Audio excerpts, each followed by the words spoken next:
Hello, how's everybody doing? Can you hear me? Thumbs up if you can hear me.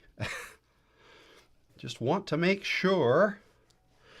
I think we're all good to go. Waiting for that. Yes, awesome. Thanks, Barb. How's everybody doing? Welcome to another live stream. Usually I do this on Tuesdays. This one is Monday because tomorrow's Christmas Eve, and I don't know about you guys, but I've got plans. So, yeah, I did not schedule to do one of these on Christmas Eve. I hope everybody's doing well. Today, I wanted to go over a couple things. What did I put on the thumbnail? Sorry, a little frazzle here, just getting going. I just finished a very fast lunch, and now I'm here for a couple hours. So yeah, new studio tour. I don't know. Does this look different? Anybody notice that it looks different? I spent several days redoing all of this in here. So it's a little different than it was before. What else? Video set design tips. And we'll talk about the video. I put out a video a couple days ago, actually Saturday, which I don't usually do a video on Saturdays, but this week I did because it wasn't ready for Friday. And I've actually got two other videos almost ready to go. They've been recorded. I just have to edit them. So I plan on releasing them over the next few days, probably 2 days apart. That's the plan. And yeah, I've got some other ideas of other videos. I'm going to keep on going right through the holidays. I hope you don't mind. So anyways, I've got the wrong screen up here. Let me hit the chat and see who's all here and see if you have any questions.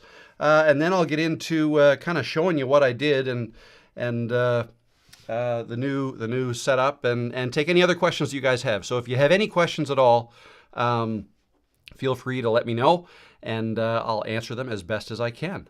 So yeah, this week there is no special guest live stream like I had been doing on Mondays. They're a lot of fun. How many have I done now? I think 5 so far, where I bring on a special guest and we have a live chat and you guys ask questions and they answer them.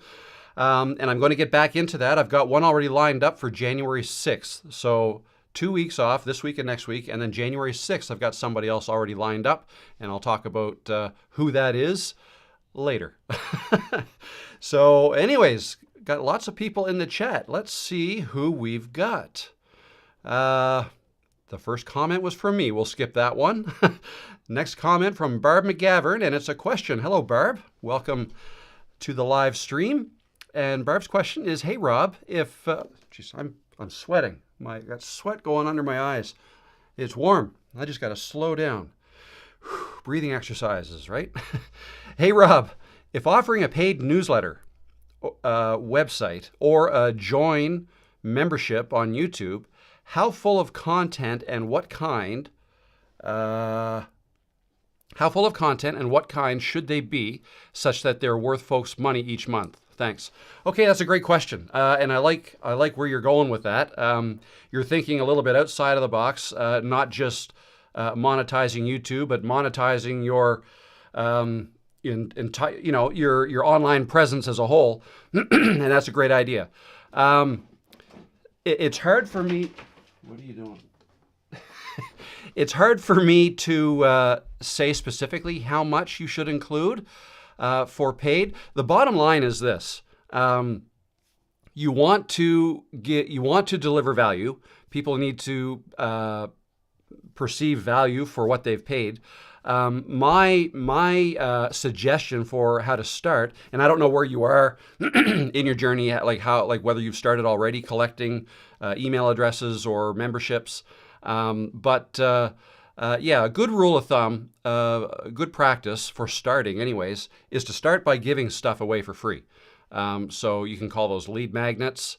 Like for example, I've got a couple things that people can download for free, and I've got links to those in the description of all of my videos. So like I think one is a spreadsheet that helps you track your stats on YouTube, and another one is a success guide to follow. So those are two examples of things you can offer for free to start collecting email addresses.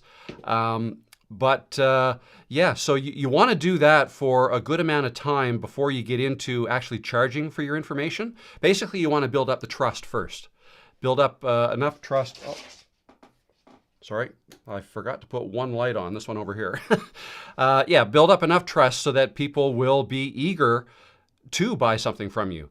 And I can't really answer how much information you should include, as long as you have included some stuff for free first.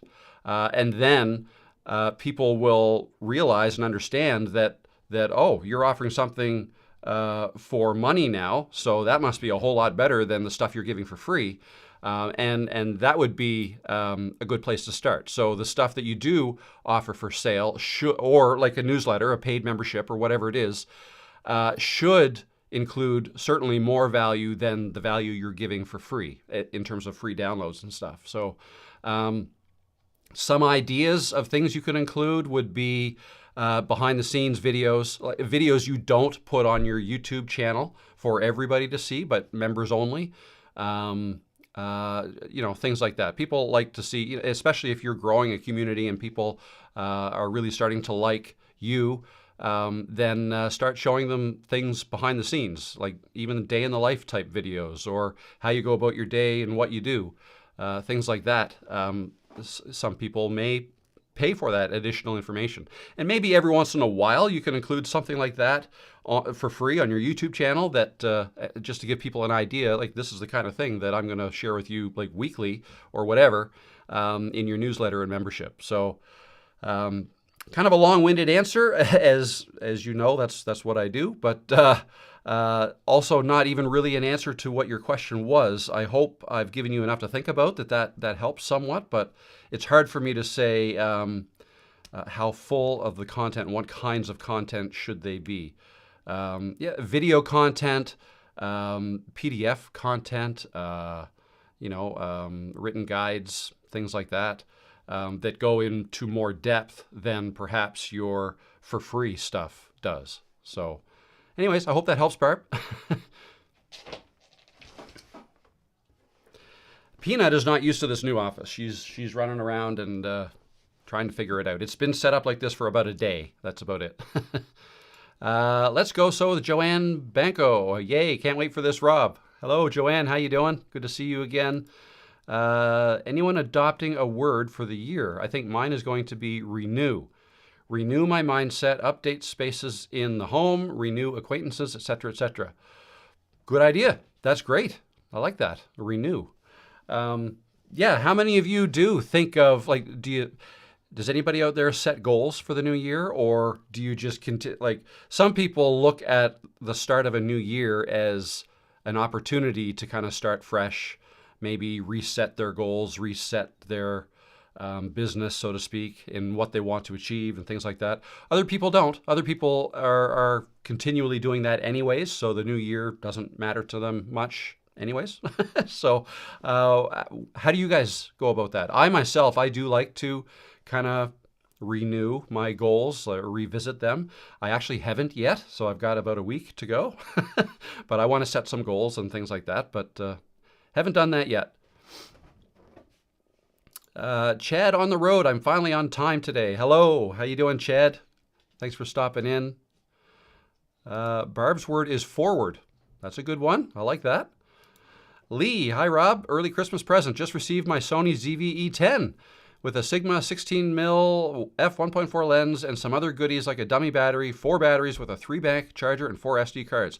You're all set. That's awesome. What a great gift to yourself. That's great. Yeah, there you go. Enjoy it. And try not to get too discouraged if and when you get into the Sony. There's a lot of stuff that camera can do. That's what that camera is back there behind me. And the lens you mentioned is not on that camera right now because it's on this camera right now. It's the one that gives the blurry background. And in fact, with this new setup, since that wall is further away from me than this wall was with my other setup, the background should be even blurrier. I don't know if that matters to anybody, but anyways, no, my point, Lee, is that camera can do a lot of stuff. Don't worry too much about trying to learn all that it can do.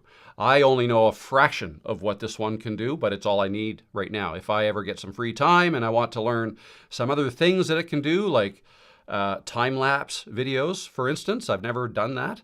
I included something like that in my last video, but it wasn't actually a time-lapse. I'm going to talk about that later. But yeah, enjoy. Merry Christmas to you. Chad says, I don't make New Year's resolutions or words. I feel it's important enough. You will do it today and not wait. There you go. Perfect.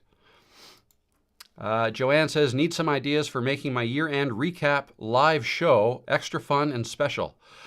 I've got an idea for you.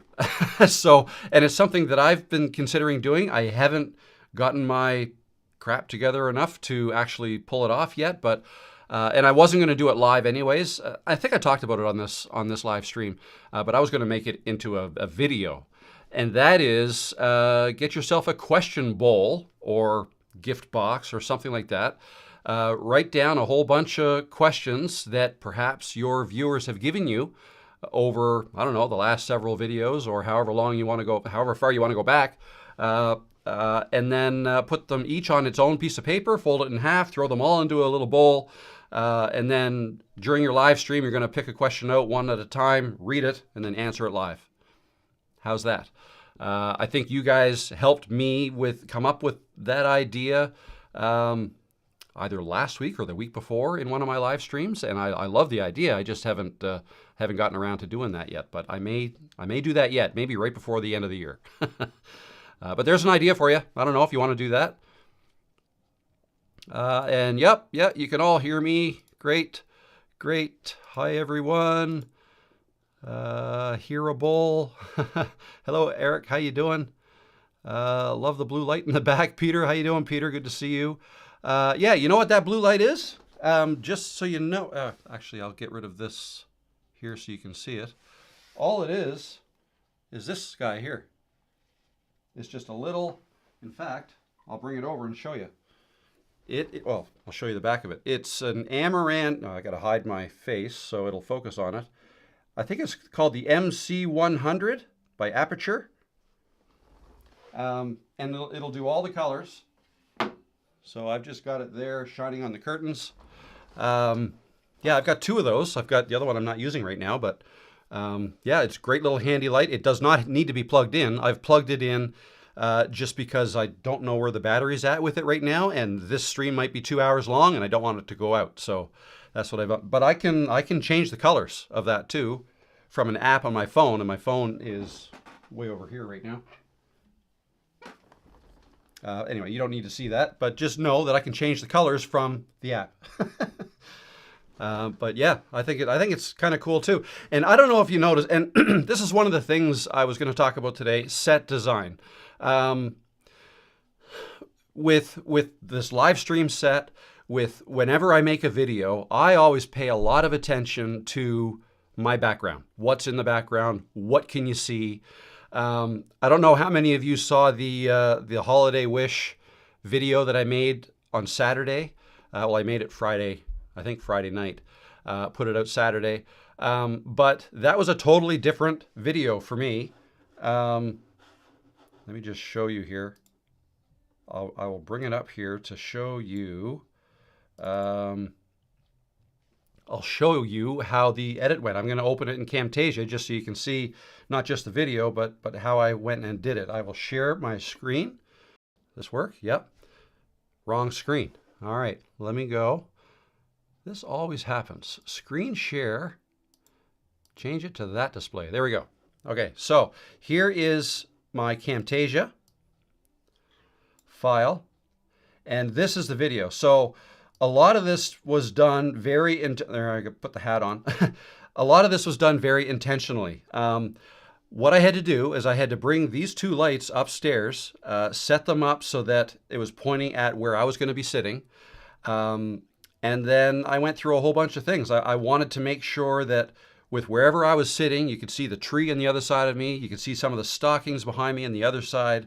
I put a lot into what it was going to look like. So I set up the shot without me first with my camera, and I would look in the viewfinder. I'd then go down, I'd sit down. I can flip the viewfinder over now when I'm sitting so I could see what it looks like. And I just positioned myself so that you could see everything. Now, the first time I sat down, nobody could see that present, that gift that I wanted you to be able to see. So I had to go get rid of the chair I had and put a higher stool there. And then the same thing, I had to put another stool there for Peanut to sit on so that you could see Peanut in the shot as well. Very intentional. She's not just sitting there because that's where she likes to sit. It took me a lot to get her to get there. So yeah, very intentional to set that up. So now if I go back to this shot here, what you'll notice is where I'm sitting, you can see the yellow light over this shoulder, over my right shoulder, that yellow light up there, and that chair, right? This chair, oh, this is hard to do. That chair, that's my set where I usually make my indoor videos, and I think a lot of people recognize that who've seen me make videos in that chair.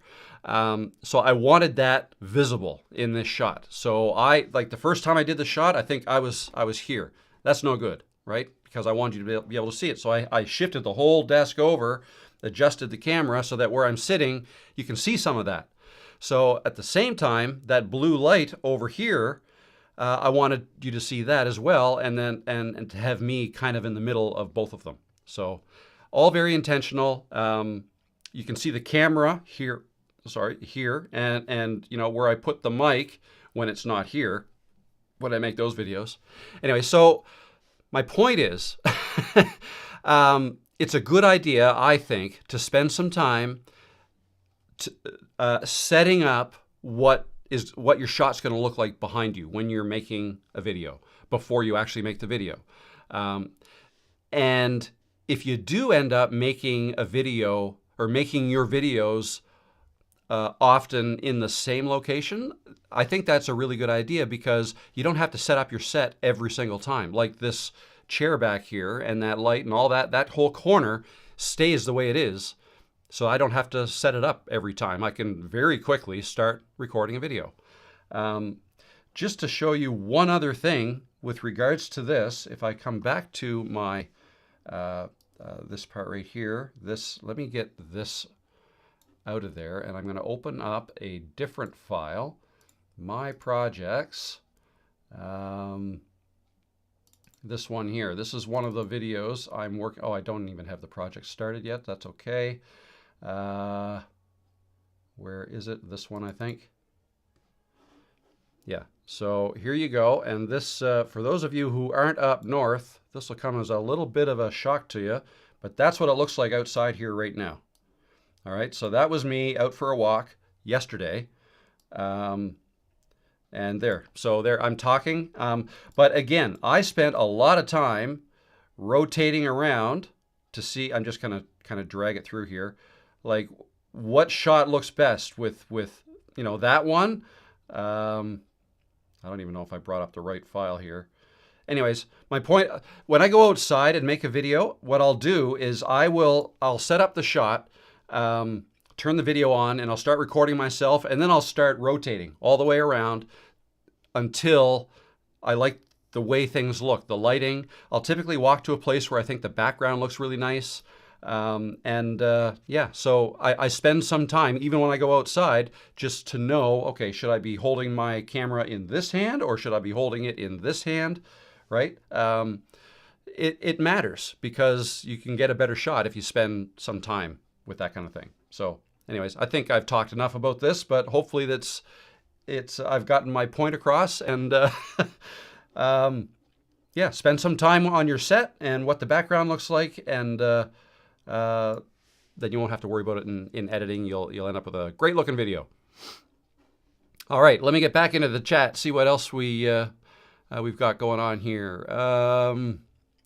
Peter said, love the blue light in the back. Yeah, awesome. Never enough time to do it all. No, that's true. Simply Tasha, hey Rob, just wanted to say thank you for the eCam recommendation. I love it. Awesome, way to go. Very good. So have you gone live yet? I love eCam. In fact, I should be using eCam to record my screens as well. I still use OBS. I don't know why. It's just the way I've always done it, and it's on my computer still, but you can totally record your screen with eCam as well. But anyways, yeah, good luck with that and have fun.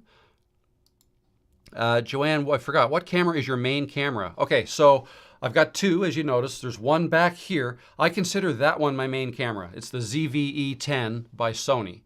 The one I'm looking at right now is basically an older version of that. Okay, this one is called the A6400 by Sony. It's essentially the same. In fact, that one might have, I believe it does. It has a few more features, but they're essentially the same size sensor. They're both by Sony. They take the same lenses, which is nice for me because I can pop this lens, my favorite lens, off of this camera and put it over there when I make a video over there. And Lee, with your new ZV-E10, and you bought the same lens that I have, I think you're going to love it. So yeah, Sony, I love these Sony cameras for no other reason than it's the only one I've ever had. Like when I bought my first mirrorless camera, it was this one 4 to 5 years ago. That one I got maybe a year ago or 2 years ago, something like that. Yeah, so that's what I use. Learning and Tech with Frank. Good morning. Editing videos and thought I'd say hello. Hello, Frank. How you doing? Enjoy your editing. And happy holidays. Joanne says, crazy, but I've used a Canon M50 Mark II, my new ObSpot Tiny 2, and my older Logitech Brio as my main face cam, and the Logitech always wins out. All the others need lots of extra light. Okay, yeah, that could very well be. I've never used any of those, but I considered getting the Brio at one point. Yeah, so I think that as far as webcams go, I think the Logitech Brio is a very good one. It does 4K, I believe. The M50 by Canon, I want to say it's probably on par with these Sonys that I have. I think they're around the same price. In fact, the Canon might be a little bit cheaper, I think, if you can even get it anymore. Like I think the M50, I mean, that was available 5 years ago when I was looking at the A6400 as something that a lot of people use. And I should add too, when I use these Sony cameras, I don't have batteries in them. I have dummy batteries in them. It's a fake battery you pop in, and there's a wire that comes out of it, and you plug that into the wall, and it gets power full time. Some people are concerned about overheating. I've never had an issue with that. Never. And somebody, I think it might have been last week, even said that to avoid overheating, they leave the battery door open. I've never done that either. I've always closed the battery door. But it got me thinking, I wonder maybe I should. But anyway, I've live streamed for, I think the longest I've live streamed for is 4 hours, and I've never had a problem with overheating. And a battery wouldn't last that long. If I was live streaming on battery, I don't know that I'd get much more than half an hour before it would die. So yeah, if you want to live stream for longer than half an hour, I think you need a dummy battery. The batteries won't last long enough. 1 second, let me take a quick drink. Is everybody ready for Christmas? Those of you who celebrate Christmas, are you ready? I think I've done all my shopping. I did the last little bit this morning. Went out for a nice walk. I have some wrapping to do, though. I am very light sensitive and have to keep lighting indirect as much as possible. That's a good point. Yeah, indirect light, I think, looks better anyways because it's just softer. Things aren't as harsh. I don't know if you can tell, but these two lights I'm using right here. In fact, maybe this is a good time to kind of show you what I've got going on here. And you can see the lights that I'm using. I've got two lights here. Let me switch over to my iPhone right here, and I'll go for a walk. I might have to yell because I'm not using that DJI mic this week. We're just using that one. So I'm going to get a little quieter, but just to show you what I've got, I'm going to turn this around. Let's go all the way around, sorry. So you're looking at that. If we pan over here, I've got my desk with that light on it. Little bed for Peanut under there, and she's prefer the carpet, I guess. And then I put, I've got these curtains. We've got all the way around, wraparound curtains on 3 walls. All right, my closet are in here. You can see the doors there under the curtains. And then there's my desk setup. I'll just back up far enough So there now I've got the camera pretty much in the leather chair. I'm standing right by the leather chair and looking at the desk setup. So I've got those two key lights. You might notice that I've gotten rid of one of my monitors. This vertical monitor over here, I don't need it. I've got my Finder windows open up here instead. Yeah, so nice clean desk. And the two key lights, those are the two lights by Neewer that I think it's 250 bucks. Oh, Canadian, so about $200 US, I think, for the pair of them with the stands. And yeah, so that's what I've got going on. And I've simplified this thing here. This controls all my lights, okay? So I can start popping them off, right? If I pop these off, now we're in the dark. Or I am. That's the two key lights that went off. Sorry, I'm bouncing this around a lot. It's hard to know. I'll make a video. I'll make a video that kind of shows you all this a little bit better than I'm doing right now with the iPhone, but that'll give you an idea. And if you have any questions about anything you just saw, just let me know, and I will answer them. But yeah, my point was these two little panel lights, they're not that little. I think they're 18-inch corner to corner. They are, so 18 inches, what is that? That's, I don't even know, in centimeters. It's more than a foot, so it's more than 30, about 40 centimeters for those of you in Europe or anywhere else than North America, I think. The panel lights are kind of harsh, so you can kind of see like glowy spots on my head, like here, right? That would all go away if I had some kind of a diffuser on them. Or if I when Joanne mentioned indirect light, that would be if I basically bounce that light off of something else that shined on me, like a big white sheet or something like that. But this does the trick for me right now. I think this is just fine. But yeah, this light does tend to be kind of harsh. When I'm just working at my desk, I turn it off. So I'll get darker, but I'll turn this. I've got a light on. I've got a light above me here. There, it just popped on. That lights my desk up. I can show you that here. So this is me. If I look up, it's that light there. That's for when I work. Just shines the light on my desk. And I do have another one back there further. That's, I guess you can call it, well, some people call it a hair light. I don't think I can, because I have no hair.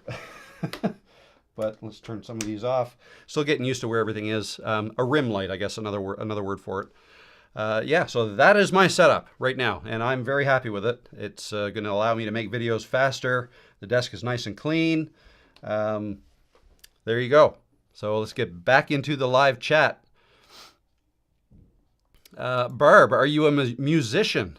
Joanne asks, and I believe Barb is a musician, but perhaps she answered a little later on. Peter says, the Osmo Pocket 3 has a fantastic low light setting. Oh, very good. I did not know that. Lee, are you planning a show and tell of new set now? Oh, sorry, Lee, this is Lee talking. Are you planning a show and tell of new set now? Planning a show? Not really. I'm not really planning a show. I think what you're asking is, am I going to show you the set? Well, I just kind of did, I guess. But yeah, so I'm running a little bit behind on these questions in the live chat because you probably asked that 30 minutes ago. Maybe not quite 30 minutes ago. 20. I might be 15 minutes behind. Let me try to go through these a little bit quicker. I get it. Sophia from Portugal. How you doing, Sophia? Good to see you. Good evening from the other side of the Atlantic. The Tiny 2 was supposed to as well. I want the OBSpot mainly for future lives in a remote location with a virtual and in-person audience. Okay. Steve in UK. Hi, Rob. Popping by to say hi. Steve from the UK. Hello, Steve. How you doing? Good to see you. Peter's in Belgium. Hello, Peter. Cats tend to hate change in their environment. Yep, they do. Yeah, I wonder how long it'll take Peanut to actually start using her bed in its new location. She's just on the carpet right now. Merry Christmas Eve Eve. Yes, or otherwise known as Tibbs Eve.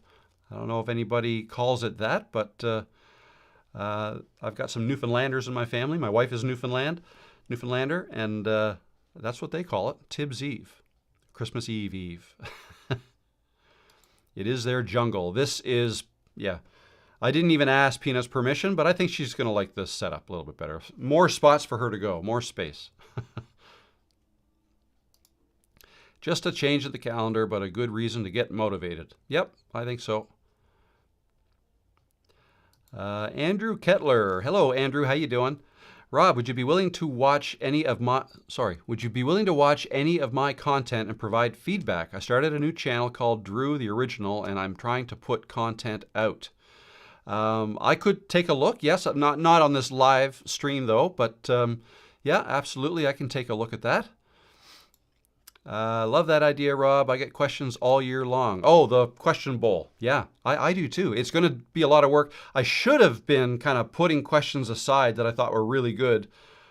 You know, maybe that's something I should do this year. Like when I get really good questions, I'll write it down and put it aside, and then I'll just be building up a big bank of questions for when I want to do it. But as of right now, I'm going to have to go back through, and that could take a long time. Fit and Firm over 50. Hello, Rob. I love you and all you do. I just set up my new channel and hope to launch on January 1st, but also want to do cooking and over 60 channel. Should I do 3 channels? Help. If you're just starting, I would not start with 3 channels. I would just start with 1. Growing 1 channel is hard enough. Growing 3, I can't. I mean, I don't think it's. I shouldn't say it's not possible, but I mean, if you can grow 1 channel, it's okay if you don't know what you want to niche down to yet, and you want to try. Like you can start 1 channel, and then it's going to take time before you start getting a lot of viewers, subscribers, and all that before the growth starts to happen. So in that time, your first, say, 10, 20, 30 videos, just use those videos as practice for you. It's your practice to try to get better at what you do. Pick a topic, make a video on it, do another video on another topic, right? You don't have to start with only 1 niche. Yes, if you did, it would probably help YouTube find your audience faster. But if you have no audience to start with, then, you know, it's kind of the chicken and the egg thing. So, did you say here what your so just by your name, Fit and Firm over 50. So exercising, I would assume, is something that interests you. You're over 50, so that could be a niche. And cooking over 60 channel. So I mean, if you start off by making a video that kind of encompasses all of those. Like it can be, I often like to tell people to start with an intro video of themselves. Like introduce yourself to the internet. Say, hi, my name is Fit and Firm, or whatever your name is. And, you know, I'm over 50, over 60. I love to cook. I love to exercise, work out, whatever. And I've started this channel and not sure where it's going to go, but, you know, you may see some of everything I'm interested in the beginning until I kind of find my way and figure out exactly what people want to see more of.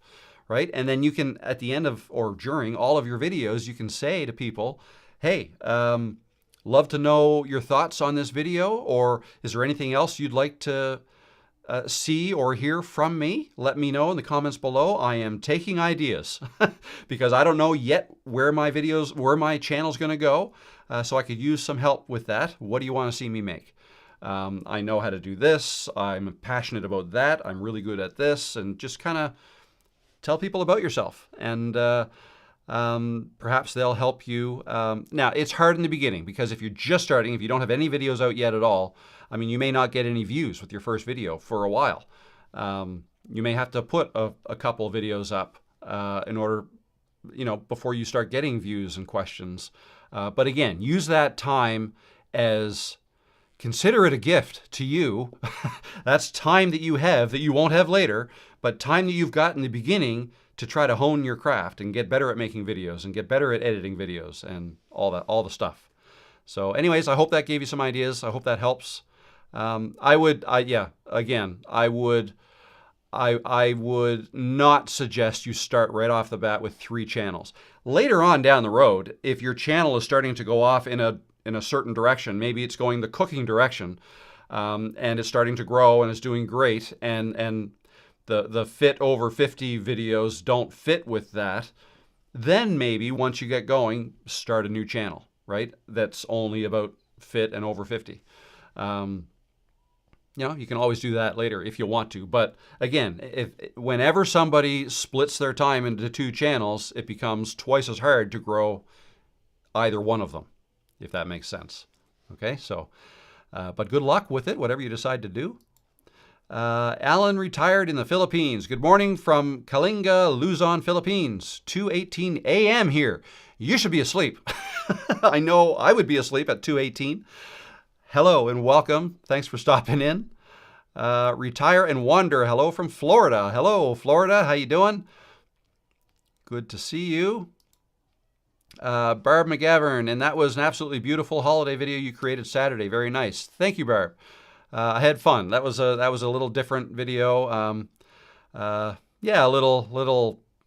It's just a thought-provoking video, I guess. It's not something that's designed to help people make videos at all. It wasn't that at all. So it certainly wasn't something I made to try to, boost the views on this channel or anything like that.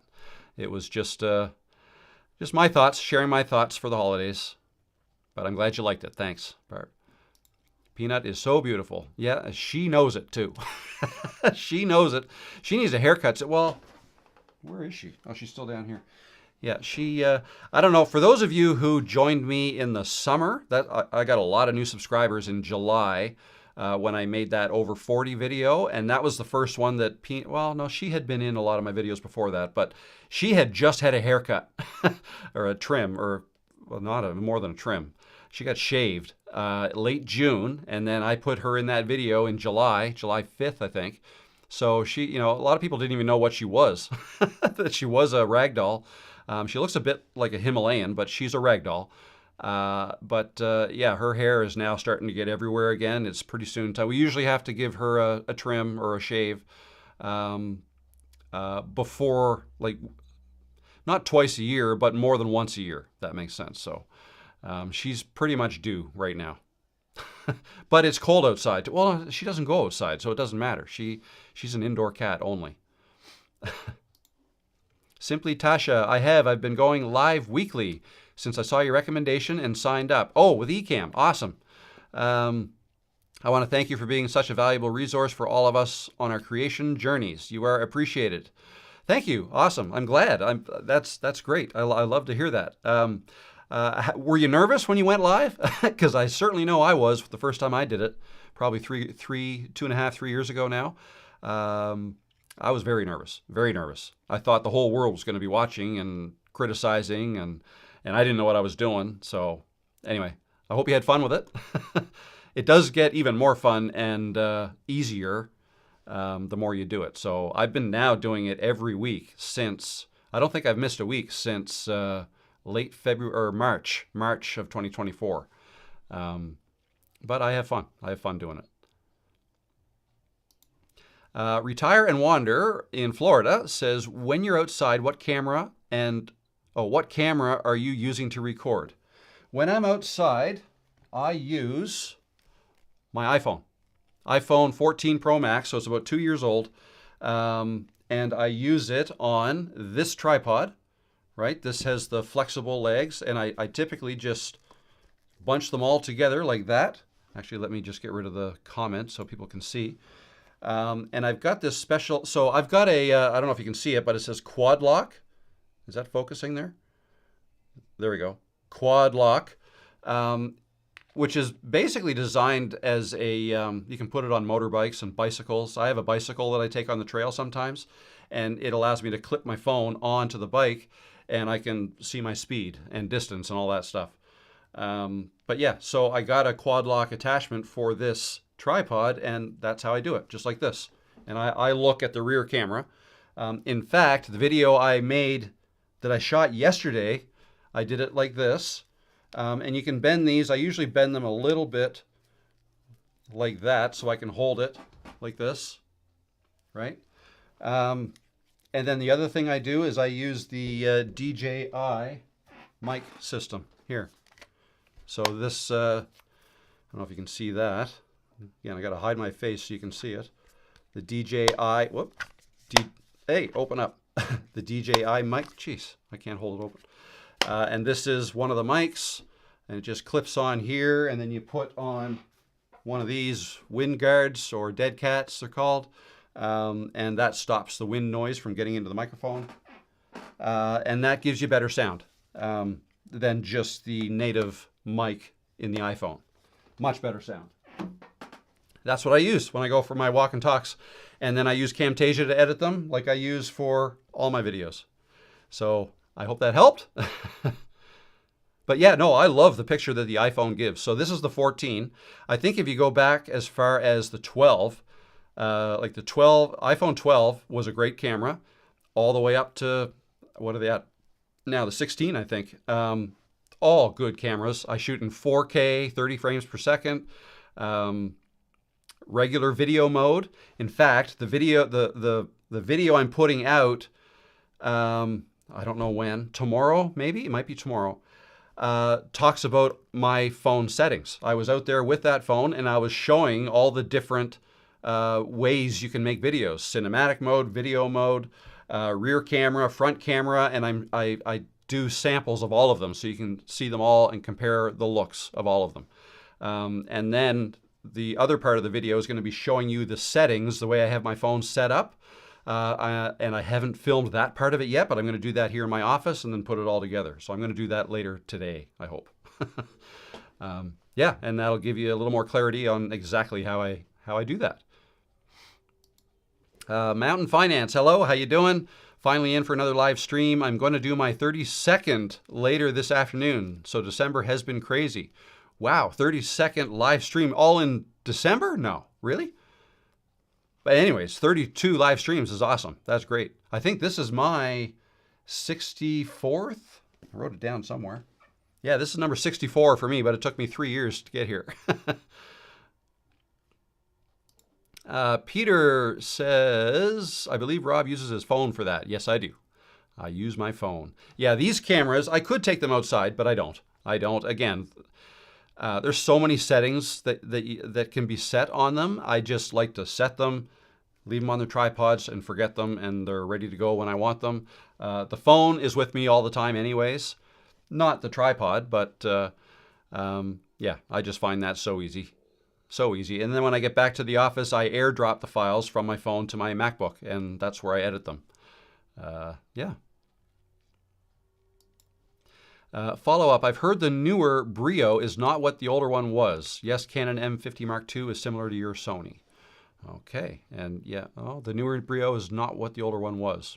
Okay, I didn't know that, but I did hear that they were good webcam. Russ B. Allen, hi Rob, would you be interested in paid remote coaching from me? I can DM you if you think you'd have time.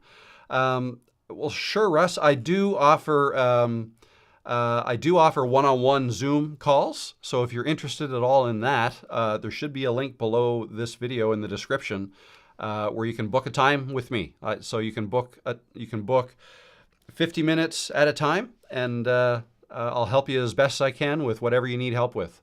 The way it works is you book the time, and then let me know what it is you need help with. And if you don't, when you book it, I will typically reach out and say, hey, like, what exactly do you need help with? Where are you? Like, do you have a channel yet? Are you just starting? Do you need, like, what do you need help with? And then that way I can do a little bit of prep work ahead of time before our call. And then, yeah, I'll help you as best as I can. Love to help. Morning Pops Project. Morning, everyone. Happy holidays. How you doing? Happy holidays to you too. Room looks good. Thank you. A question: How did you do the cable management? Well, that's I spent a lot of time with that, and basically I have everything. I have a wire mesh thing. I don't know what it's called. Bolted to the underside of my desk, and a lot of the cables are in that. I can show you that, I think. Yeah, why don't I show you that? Again, I'll try to project my voice so you can hear me talk through it. But let me I'll grab my phone, I'll take a drink, and then I'll grab my phone and I'll show you. Okay, so iPhone, here we go. So let me back up here and let's go under the desk. Whoops. Okay, I tipped my camera over. Let's back that up there. Sorry. All right, there's Peanut. And then if you look over here, so don't pay no attention to those wires. They're just temporary. But if you go under here, can you see that? You know what? I need a light. I've got a little light here. This might help. So if we go under here, all the wires are in that thing there. And then they come down here. I've got a little battery backup, not that little, but that's a battery, that's a UPS, a battery backup system that a lot of things are plugged into. And then, yeah, so I've got that is like a lot of things are plugged into that power bar. Okay, and then all the cables are run back there. And then if you come above my desk, if we look over here, so I've got that wire for the Stream Deck. I could manage that a little bit better because I think that's the one that's hanging down there. No, that's for the camera. Anyway, sorry. I've got my A10 Mini hidden back there. I only have 2 cameras hooked into that right now. That one, the one I'm using right now, and then also that one, which is now askew because I knocked it over. And then over here, I've got my audio interface there. I have a dock back here. You see that? Right there. Not a lot plugged into that. And then, yeah, some more cables here. So that's pretty much it. And then if we go up above, so my microphone is now on this boom arm. Okay, right there. You see that? If I turn this light on, it might help. That boom arm that's attached to the wall, and you can see the mic wire goes up there and then goes over top of the curtain rod, goes behind the curtains, and comes back up and plugs in right there. That light there, you can see I've managed that cable there. That's just, I've got Velcro attaching it up there, and then the cable comes down and plugs into the back of the desk. Again, if we look at this, so all my lights are attached to this bank here. And if you go behind, let me turn this light on. If we go, here we go, behind here, that's where they're all plugged in. Everything is plugged into that. All right. Okay, I'm starting to get out of breath.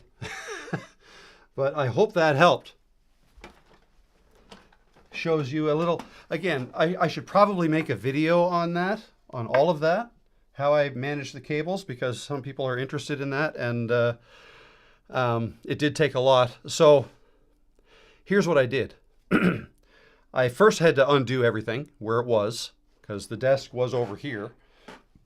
And the other thing, actually, sorry, I'm getting old, and when a thought pops into my head, I have to say it or I'm going to forget it. So I call those squirrels. So a squirrel just ran through my head and says, oh, show them the window. So I can now actually use my window and look outside.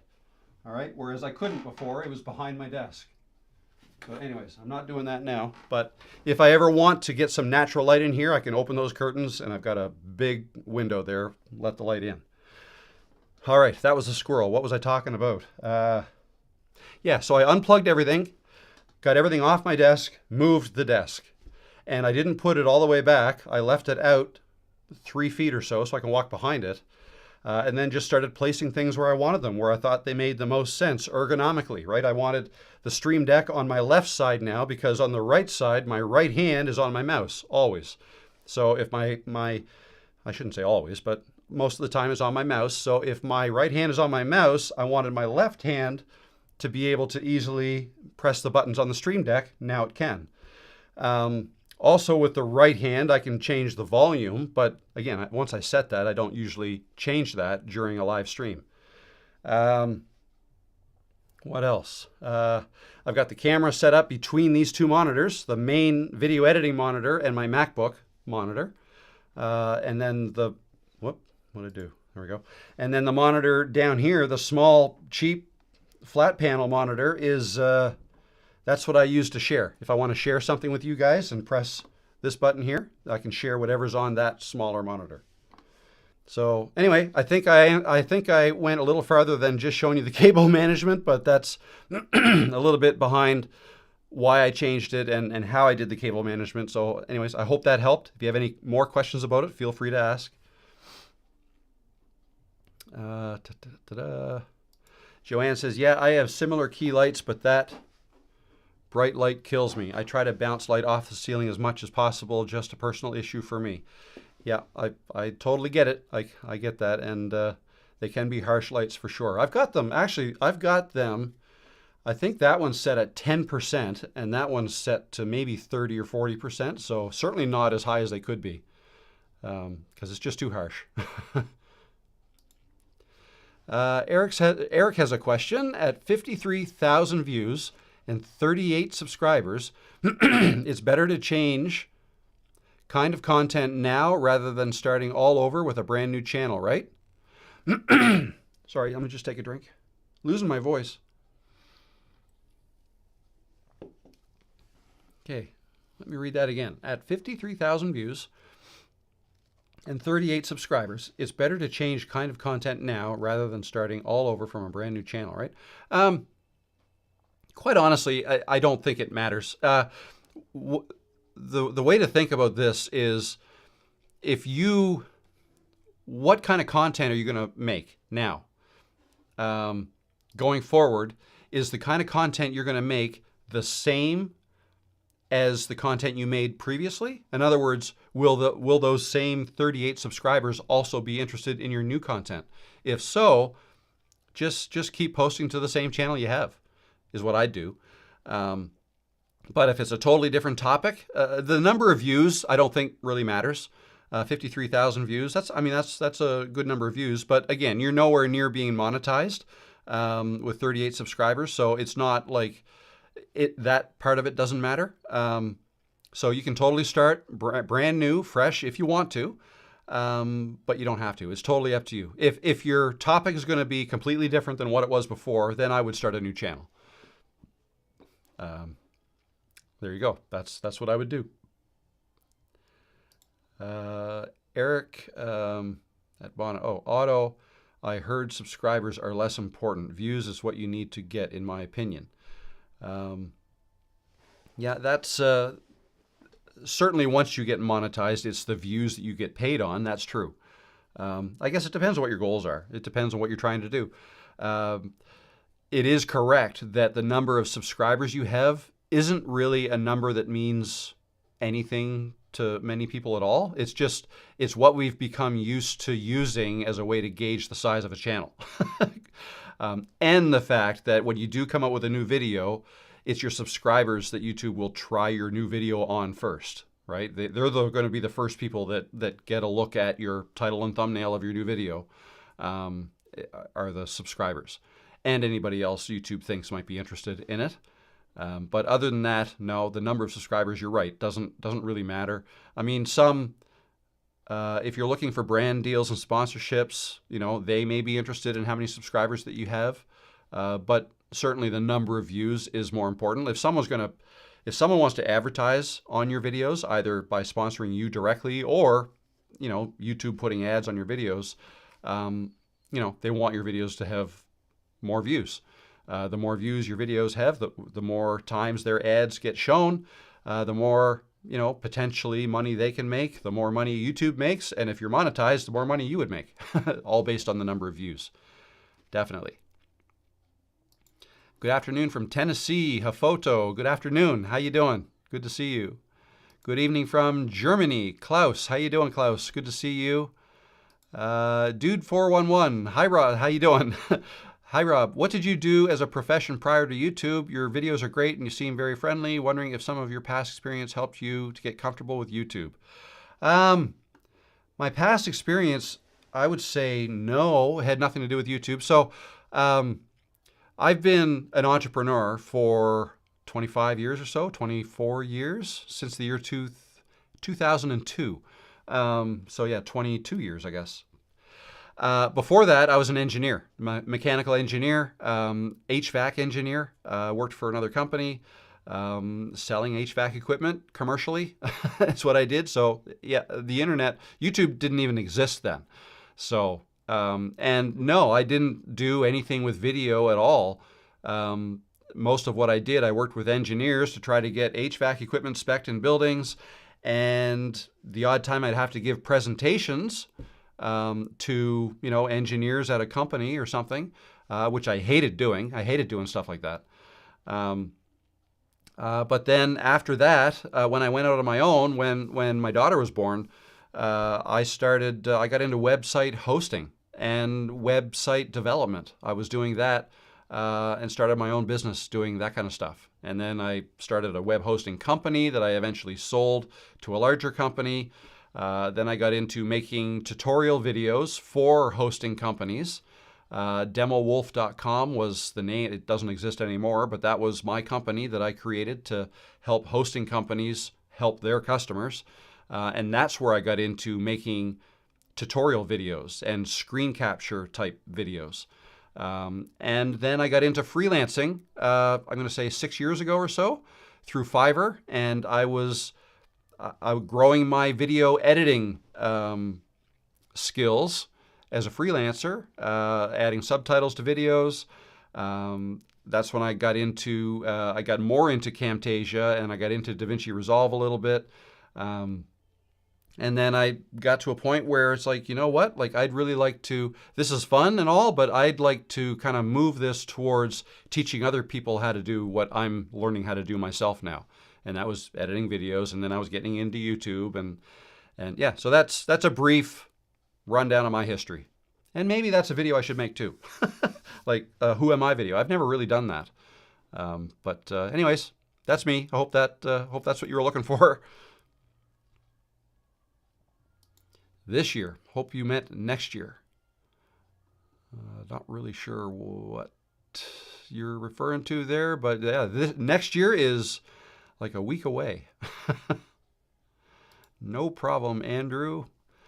Arlene, Timber, Henry. Hello, Arlene. Good to see you. Hi, Rob the Maritimer. Season's greetings, everyone listening in the background while getting ready for Christmas Eve. Awesome. Has anyone encountered their country or place of residence not being listed in the YouTube country listings in the channel settings? That's a good question. It's not something I've ever looked for. So no, I haven't noticed my country not being listed. I'm in Canada.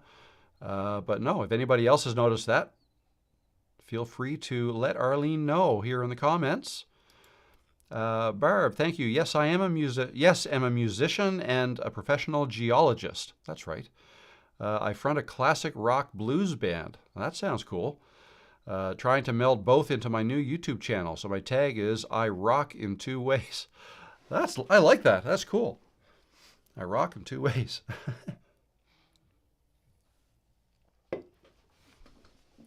Classic rock blues band. I want to see. There's a new movie out about. Bob Dylan. I think it's Bob Dylan. That looks really good. I think that'd be a good movie to see. I forget what it's called, but I want to see it. My daughter wants to see it too. How interesting, Barb. Yes, that is very interesting. Hello from Arizona. Hello, Rio Pel Room. How you doing? Thank you, Joanne. Season's greetings to everyone here. Here's to an awesome 2025. Forward. Alan, once I reach my 500 subscribers and 3,000 watch hours, what are my options available? Good question. So, the numbers that everybody knows or has always heard about what you need to get to be monetized is 1,000 subscribers and 4,000 watch hours within the last 365 days. But what is this new thing? I say new, it's probably 2 years old now, but you can get somewhat monetized with only 500 subscribers and 3,000 watch hours, or a whole bunch of views in shorts, and I forget how many, but it's a lot, like millions, I think.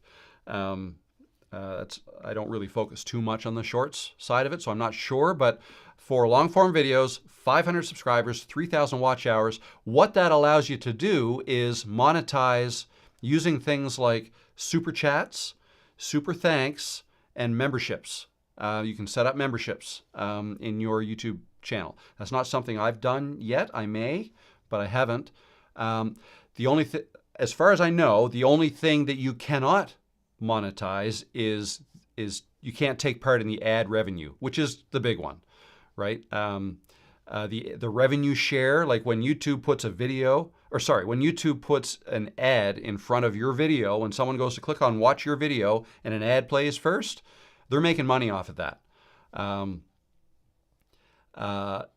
until you're monetized. Once you're monetized fully with 1,000 subscribers, 4,000 watch hours, and you've applied and been accepted, and you're part of the YouTube Partner Program, then you would earn a share of whatever ad revenue YouTube is collecting from those ads. And I believe it's 70% is what you earn, and YouTube keeps 30%. Yeah, that's so yeah. Sorry, your question was, what can you do with the 500 subscribers, 3,000 watch hours? Basically, the way I understand it, everything except for the ad share, the revenue share. For that you need the full 1,000 subscribers. And just to give you some context too, so I believe I set up super chats and super thanks when I could, like once I hit 3,000 watch hours. But I'm going to say it was probably 6 months later that I got fully monetized with the 4,000 watch hours. And in those 6 months with the super chats, I think I might have earned, I want to say $30, something like that. So it's not a lot, but again, that's just me. Like everybody's different. It depends how much you promote it and stuff. Like maybe if you set up memberships, maybe that's something that would work really well for you. So you could have a look at that as an option. So I hope that helps. Simply Tasha says, I am still extremely nervous right before the stream starts, but it gets better as I go. Thankfully, I have a really supportive community that seems to give me lots of grace. Awesome. Yeah, that's... And you know what? I don't know if this is the way you look at that too, but the way I look at that, I do too. Like I also get a little bit nervous. Like, do I have enough material to talk about? And I've found it gets easier because most of the material I talk about, you guys provide me with. Like you ask questions, I answer them, right? So that makes it easy. It's harder before you have a large enough audience to be asking questions. So I always had to make sure I had stuff ready to go, like stuff. Like I'm going to demonstrate how to do something, how to edit a video. I'm going to edit this video while everybody watches, kind of thing. So as long as you're prepared, that's the way it worked for me. As long as I was prepared, even though there was always a few butterflies or whatever, it was always fine. But I think those butterflies are good. I think it's a good thing to step outside your comfort zone a little bit. Like I said, I've never been one who liked presenting in front of crowds. I hated it. Even if it was just a boardroom with, 8 to 10 engineers that worked for another company, I got nervous. I'd get red. I'd start sweating. I didn't like it. I felt like I'm being judged. It was just not for me. If we go back to high school, I dreaded it. Like it was like the worst thing that could possibly happen to me in the whole world is for a teacher to ask me to get up in front of the class and talk. That was not me. I hated it. And even in university, when I took engineering, same thing. Like at the end of university, I had to get up with other people as a group and present our year-end project. And I did not want to be the one to talk about it. I wanted to do the behind-the-scenes work, the computer stuff, and then let somebody else present it because I just hated it. So that was several years after high school. But so now, like I do these live streams and I'm getting much more comfortable with them. And oh, did I miss? I missed something. Anyway, yeah. So I think it's a great idea to step outside your comfort zone because it challenges you, and I don't know. It's satisfying when you're finished too, I think. So, anyways, yeah. I hope that helped. And I see let's see this here, a super chat. Thank you very much, Fit and Firm over 50. I really appreciate that. Thank you. Sorry, I'm probably a little bit late on on thanking you for that. I am not good at looking at the live chats because I'm looking at the ones over on Ecamm so that I can click on them and display them when I'm talking about them. But it does pop up here on the YouTube side, so I really appreciate that. Thank you very much. There we go. Where was I? So Simply Tasha just answered her question. Barb, I hope to experience that, Simply Tasha, when I do live someday. Right now, I'm just trying to get out content. Continued good luck to you. Absolutely. Fit and Firm, here we go. I appreciate the advice. I will use it and just have fun with it. I love how real you are. I hope you, Peanut, and your family have a great holiday. Thank you very much. Appreciate that. I'm sure we will. And just a little side note. So you say you like how real I am. I am real. Like, yep, I'm a real person. But if you try to be somebody you're not when you're making videos or when you're doing live streams, it's going to be hard.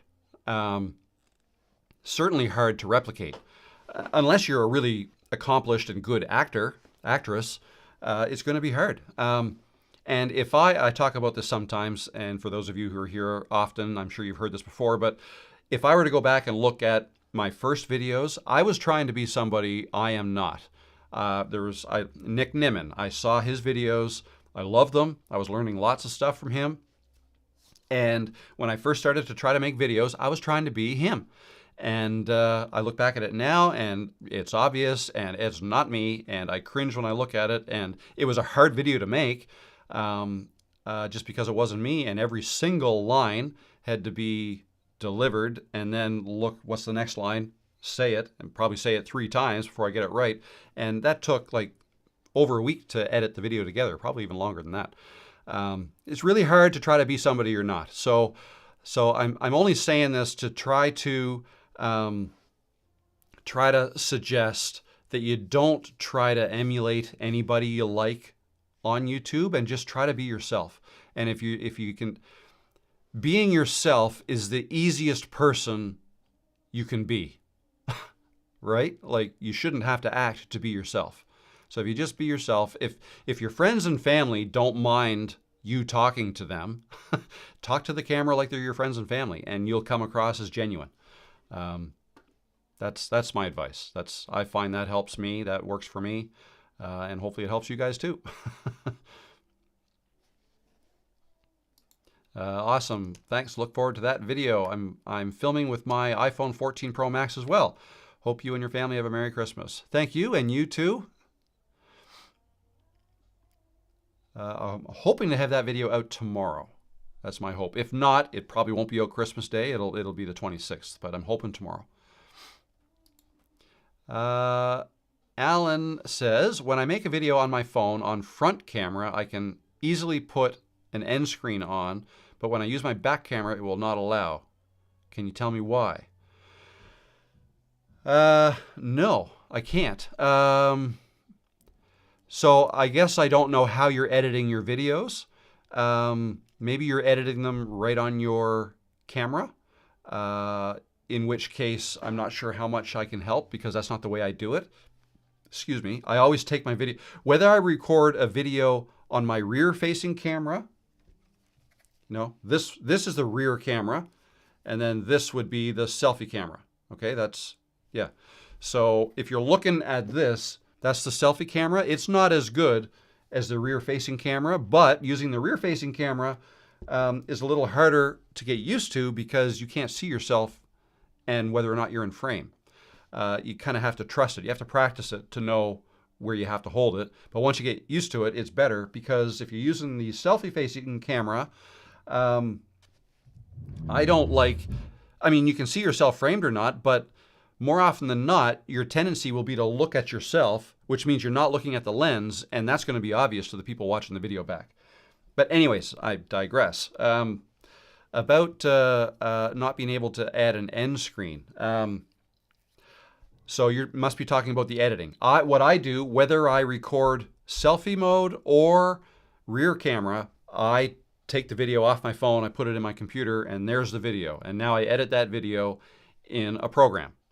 You can use CapCut, Camtasia, Filmora, DaVinci Resolve, whatever you use, iMovie, and then you should be able to add whatever you want to add to your video, right? End screen or whatever. I don't add end screens. I just use what YouTube provides. Anyways, it's easier. Yeah, I don't know why you wouldn't be able to add an end screen on, like that really has nothing to do with what camera you're using on your phone. So I'm not sure why you'd be running into that as an issue. I'm sorry, but I don't know. Good to know about the Zoom coaching. Yep. Anybody who wants that, I am available. Not always, but like I get to set my calendar and I'll open up spots whenever. I have not made myself available for I think the next few days for Christmas, but there's always some spots available there. Peter says, thanks, Rob. I'm sorry I made you crawl under your desk. Well, if I were to be totally honest with you, I did not go under my desk. I just put the phone under the desk and the light with the other hand. I'd probably throw my back out if I had to lie down on my back under the desk to do a lot of that. Rob, you are great. Thank you, Ashley. I'm gonna blush. I had my first live video. I was terrible. Yeah, but did you have fun? It's all right if you're terrible. And we're never going to like our own live streams, especially the first ones. So, you know, it doesn't matter. You did your first one. I congratulate you. That's awesome. That's great. Now do another one. And maybe you'll like the second one a little bit better. You'll get better every time you do it. And just try to have fun with it. Should you always them to subscribe and comment? I think you mean, should you always ask them? Okay, so that's a good question, because if you go back a few years, everybody even now, I suppose, a lot of people say that in the videos. You know, don't forget to like and subscribe this video. Well, it's an opinion thing. I'm of the opinion that that's not necessary anymore. I think YouTube's been around long enough, and most of the people watching YouTube videos are savvy enough to know that if they want to hear more from the person they've just watched, they know to hit subscribe. They also know to click like if they liked it. You know, most people are now, it's the word I'm looking for, it's gone. We've come to realize, we've learned that if you like something, you click like, whether you're on Facebook or YouTube or wherever you are. That's just what people do now. So a reminder, I don't think is necessary. I really don't. And the other thing that actually used to bother me a little, not really bother, that's kind of strong, but what I don't think is a good idea is to ask people to like and subscribe right off the bat in the beginning of your video, because they haven't watched your video yet. So how do you know if they liked it? Like, they should only click like if they liked it. And how do they know if they want to subscribe if they haven't watched your video yet, right? I mean, some people had said, I've seen videos in the past that say, oh, you should ask that right away because, you know, some people need that reminder. And, you know, maybe some people do, but I would say most people don't. And I think, you know, again, I don't personally, I mean, I might sometimes almost as a joke say, oh, and, you know, if you like this, subscribe or whatever, but I don't make a point of doing that. If I do it, it's almost an accident. It's because I'm speaking off the cuff and I might just say it because I don't know what else to say. But for the most part, yeah, I don't think it's necessary anymore. People are conditioned. That's the word. People are now conditioned to know that, you know, if they want to see more from that person, they'll subscribe. And if they liked it, they'll click like. and just let the whole thing happen naturally instead of forcing people. Because that's the thing too, right? Like it's the same thing as sending all your friends and family to your new YouTube channel, your new YouTube video to try to boost subscribers and likes. That doesn't work because YouTube is behind the scenes trying to figure out who your audience is. And they're gonna try your video on a set of people, right? Maybe you have enough subscribers that it's gonna try it on them first. And based on how they react to it, like the thumbnail and the title, are they clicking on it? And that's going to, calculate a click-through rate, how often they're clicking on it. So there's that. And then how long are they watching the video? What percentage of the video are they watching? When do they click off? Like all these things, YouTube is using all this data to figure out if it's a good video or not. If it's a good video and they all liked it, well, then let's send it out in front of a whole bunch of other people and see how they do. But if you go and artificially send a bunch of other people to your channel, to your video, like maybe you have 100 friends and family, or maybe you you put a link in your Facebook page that say, hey, I just started a YouTube channel. Everybody that knows me, you should go check it out. It'll help me. It won't help you because, yeah, sure, they'll all go, or a lot of them will go and they'll click and watch it, but they're not the audience you want. It's like fake views. It's like fake subscribers. They may subscribe to support you, and that's wonderful. But if it's not truly the type of content that they're interested in, they're not going to watch anything else, probably, right? You only want people that are really interested in what you have to say in your videos. And that may well be some of your friends and family, sure. Like your mom may want to watch every single thing you ever make. That's probably a good subscriber to have then. But, a lot of acquaintances and stuff, like if it's not, everybody has different interests. And if they're not completely interested in what it is you're talking about, then YouTube will notice that, okay, got a lot of views here, but how come no one's clicking on their other videos now? How come they're only watching for 5 seconds instead of 5 minutes, right? That data will drive your averages down. And thus probably hurt your potential growth. So that's something to keep in mind. Did I even answer this question? Because I feel like I went off on another tangent. Should you always ask them to subscribe and comment? Yeah, so you can, but I don't think it's necessary. And we'll leave it right there. I hope that helped answer your question. How are we doing for time? 3:21 or 2:21 Eastern. So I'm here for another 40 minutes anyways. If there's anything else anybody wants to see about this office or how I did this, let me know. If you have any other questions about anything, let me know. I'll just keep going down through the live chat here. Just keep going. It'll get better. Absolutely. Good advice. I was born German. Very good. And I have no idea what that word is. Aschaffenburg. Aschaffenburg? Sorry, I shouldn't even try. I don't know how to speak German at all. Becky Consigns. Hello, Becky. How you doing? Rob, thank you for the information you have shared with us. 2025 is going to be a fantastic year. Love the attitude. Awesome. Yes, it will be a great year. Mountain Finance says, my eye-opener was when a guy in my niche show his analytics, and despite the fact he had twice my sub count, our views were similar, and thanks to my community engagement, I was making more money. Okay, very good. Yeah. Excuse me. It's funny how YouTube works sometimes.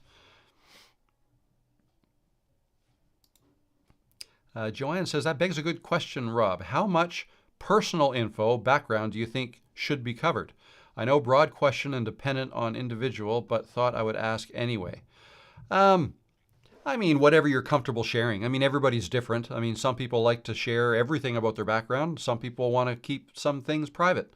I think it's an individual thing.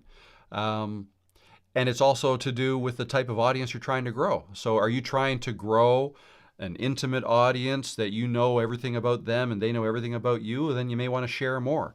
If you don't want your audience to get that close to you, then just share what, just the basics. It's really a personal preference thing. So yeah, I don't know if that helps answer that, but that's my advice there. Dylan movie, A Complete Unknown. Okay, that's what it's called. Yeah, it looks good. I like music videos like that. Like I loved that one, Bohemian Rhapsody about Queen and Freddie Mercury. Loved that video, or that movie. That was an awesome movie. Great music too. I love Queen. Michelle S. Rob, thanks to you and all the older for encouraging us 40 plus folks to start a channel. I did my first video recording over the weekend, now working on editing it to post. Congrats, Michelle. Way to go.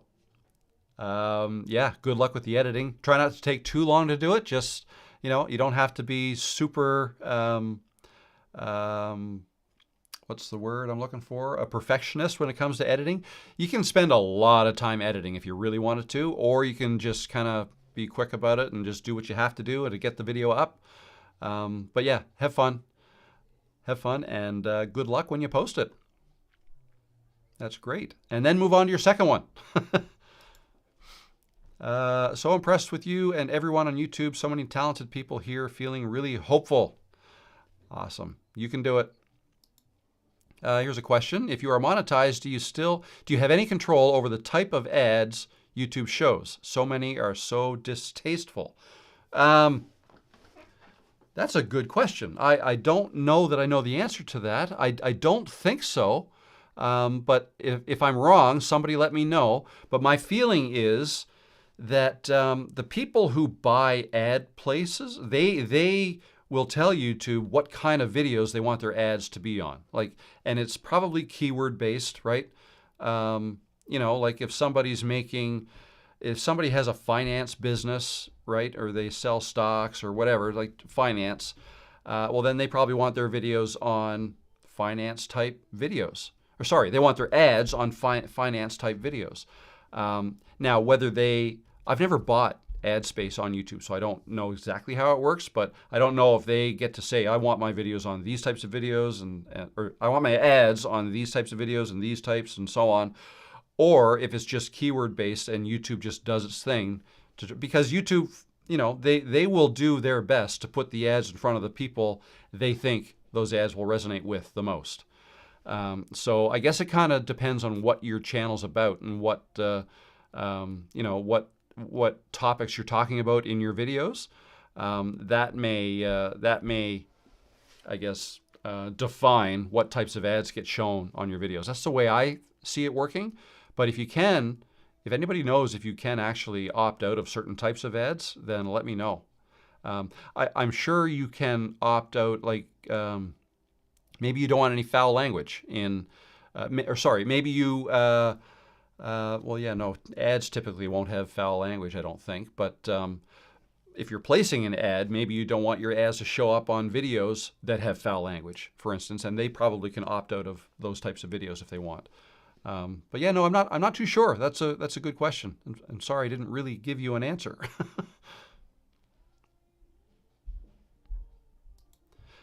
Hafoto says, I always say, if you're comfortable, you're not growing. Yeah. And Barb agrees. Yeah, that's a good way to look at it. How do you display these comments live on the screen? I will show you with my phone. So this is what I'm looking at. Okay, I'm looking at these two monitors. This is my big editing monitor.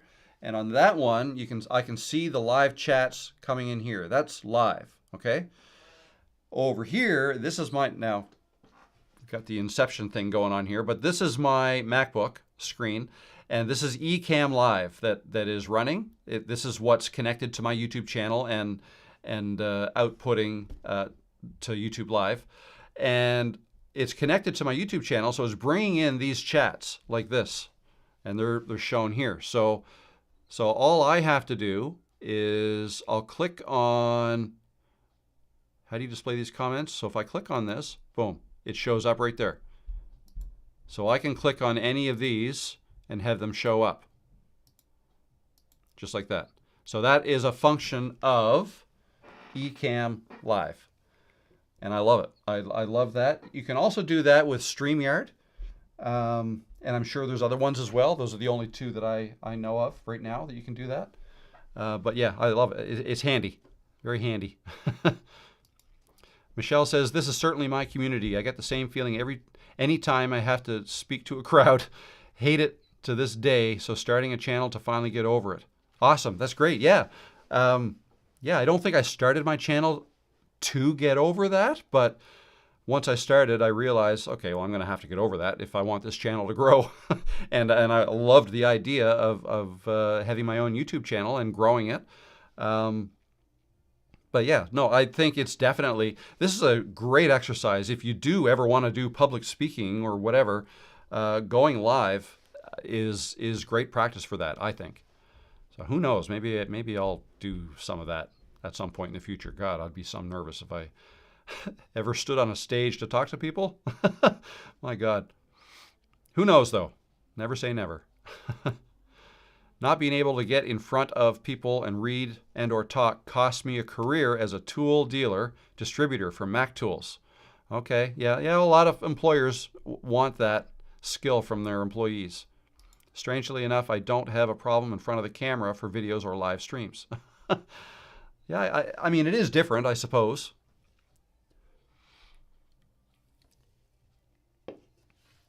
But yeah, when I first did a live stream, yeah, I thought everybody in the whole world was basically waiting for me to go live, and they were all going to watch me and then throw all their negative comments at me. That's what I thought. Destination Wealth, how you doing? Good to see you. Hey Rob, based in the UK, and I started my channel about dividend investing back in April this year. Only 16 videos, and I'm up to 520 subs. And my videos are now getting 1,000+ views. Am I on track? 16 video. I'd say yeah, sure. Yeah, sure. I mean, everybody's growth path is different. I can tell you that you are on a faster path than I was. I did 9 videos in my first month, and I got 3 subscribers. And then I didn't do another video, I think, until like 8 or 9 months later. But the sub count kept growing, and I think, what was it at? 300 and something, it grew, or 200 and something it grew to, just based on those first 9 videos getting shown throughout those 8 or 9 months. So after 8 or 9 months, I was only at, I had 9 videos, and I was at 200 or 300 subscribers. So you're beyond that, and you're still making videos. So I'd say you're on track, definitely. Keep it up, keep going, keep trying new things, see if they work. Try to pivot your niche maybe just a little bit, try or see what's working, and double down on that. And best of luck to you. Sounds to me like you are on the right track. Does AI monitor my videos, the words I say, to put my videos in right search categories? Great question. I cannot say with 100% certainty, but I believe that to be the case. Excuse me. I believe it does. Why wouldn't they? Because Google owns YouTube. They've got AI. I forget what they call theirs. I use ChatGPT. All the big companies are getting into AI and making AI search available in their various platforms. It's in YouTube's best interest to put your videos in front of the right people, because they will make more money if they do that. The more views your videos gets, the more ad revenue they can earn, the better it is for them. So they're going to do whatever they can to get your videos in front of the right people. So because of that, I say, then they're going to do whatever they can. So if that means using AI to help them find your audience, the right people, then they'll do that, I believe. I don't work for them. I don't know exactly, but that's not a hard thing for them to do. You can take a video and have it transcribed within minutes. It doesn't take long to transcribe a video automatically with AI. So YouTube could totally be doing that. To anytime you upload a video, transcribe, get a transcription, analyze it for keywords, right? I don't think that's a stretch at all for YouTube to be able to do that. I just don't have any concrete proof that they're doing that. Other people may know this for sure, maybe, and I should probably look into it a little bit more. You know what? let's try something. Let's do a little experiment. I'm going to share my screen with you. Let's get that video out of there. Let's open up ChatGPT and see what they say.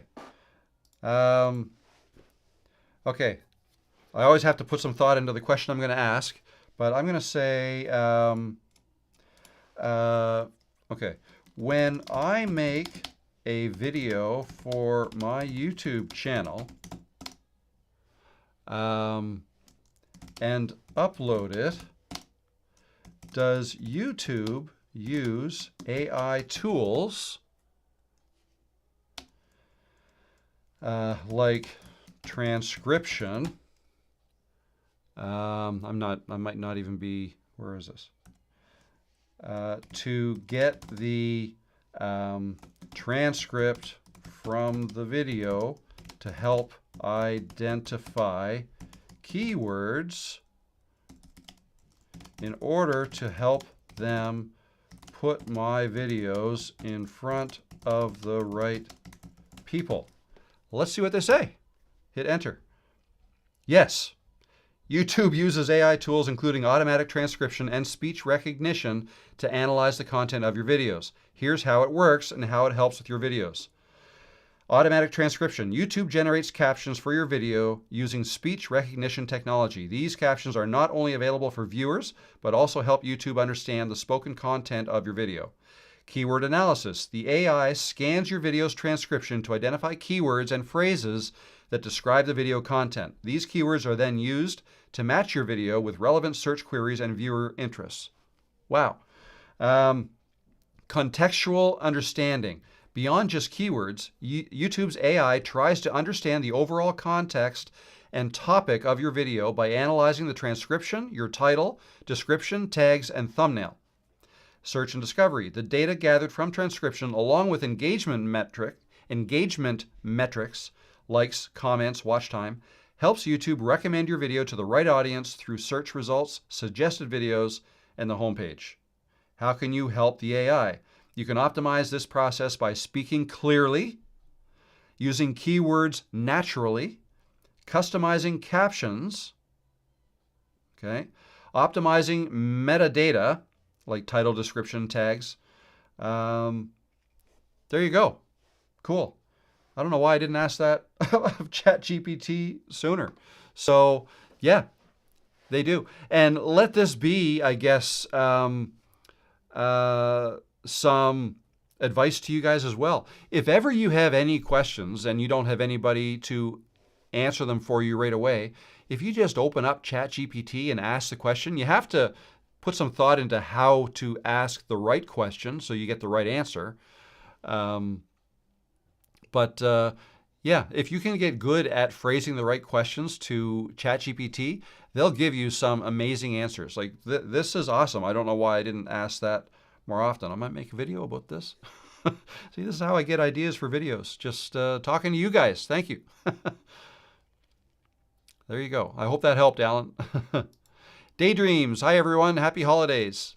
Happy holidays to you as well. Violetta. Greetings and thanks for the information. Merry Christmas. Merry Christmas, Violetta. Hope you're well. Joanne, being on camera, got baptized by fire doing PBS TV shows. But this kept me from starting YouTube because I was used to the perfection of the studio. Top-notch cameraman and everything being done for me. Yeah, it's so much different when you've got to wear all the hats, isn't it? And what a great experience it was. You can add an end screen right in the YouTube studio. Yes, you can. All I ever do is I don't add the end screen. I just add, like I tell it where I want the next recommended video to show up and also my avatar to show up. That's all I do. Thank you, Joanne. Lake of Projects. Merry Christmas to everyone. Thanks, Rob, for your great advice. Your videos helped me with the start. Awesome. Awesome.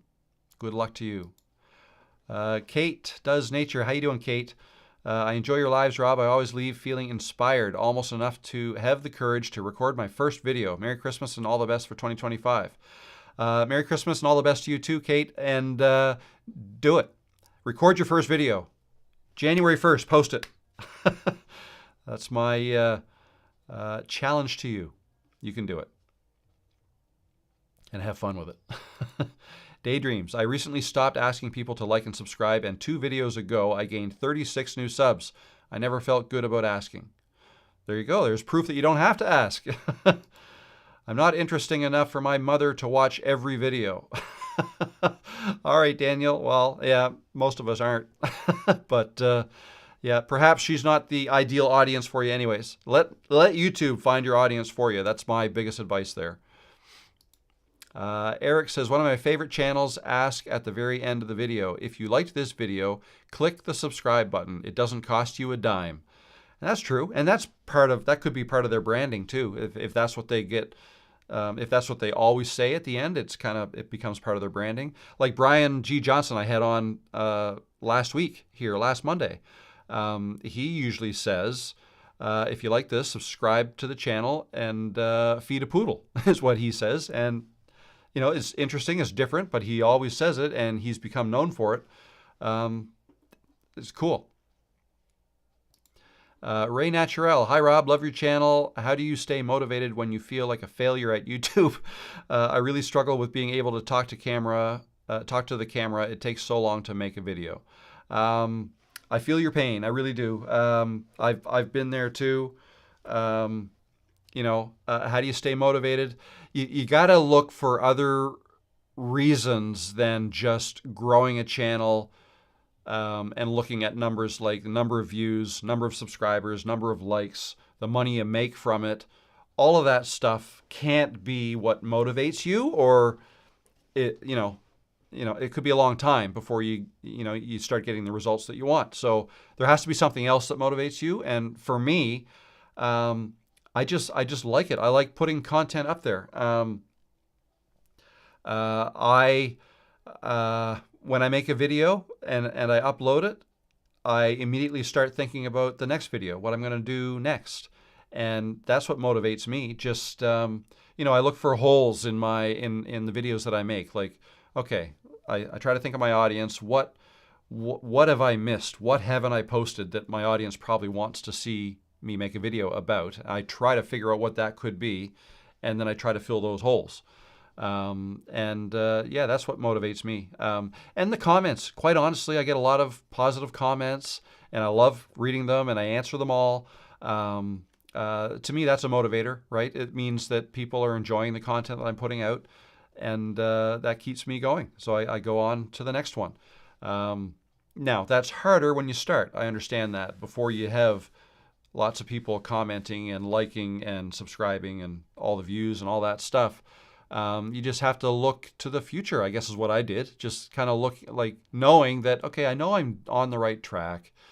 I'll eventually get to where I want to get. I just have to get there, try to make things a little easier to do. That's why I don't typically edit my videos a whole lot. I just do the bare minimum that I have to do so I can make videos faster.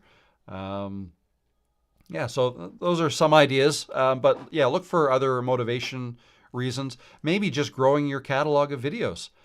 Maybe that's a motivator. Maybe you want to get enough videos out there of you talking about things that other people will eventually find. And that could be motivating for you. So anyways, I hope that helped a little bit. Best of luck with it, Ray. Alan says, I started my channel 2 months ago and have 486 subs and 1,400 watch hours. Is this good average or below average? 2 months ago, okay, well, you're way ahead of where I was. It's really hard to say. There's no average. There is, I mean, I suppose there technically is an average. I don't know what it is. But, you know, I've seen a channel get 15,000 subscribers from one video in like a month. Okay, brand new channel, put up one video that's, I don't know what it was, 12 minutes long or something. It got a couple 100,000 views, 15 or 20,000 subscribers, something crazy like that. It grew super fast in a month. All right, there's other channels that, may not even have 100 subscribers, and they've been at it for 3 years. So and everything in between. All I can say is the more you work on getting better at making videos and the whole process, better at editing, better at filming, better at talking to the camera, better at saying your intro in the video, trying to get your intro done in 5 seconds or less. Like, don't drag it on for a minute. You'll lose people. If you can get to the point, this is what I'm going to tell you in this video, boom, and then start telling them about that thing. And I'm not good at that. I am not good at that. I have a lot of videos out there where I'm just rambling, and I look back at them and I'm thinking, God, Rob, you could have said that intro 3 times faster than you did. But, I think done is better.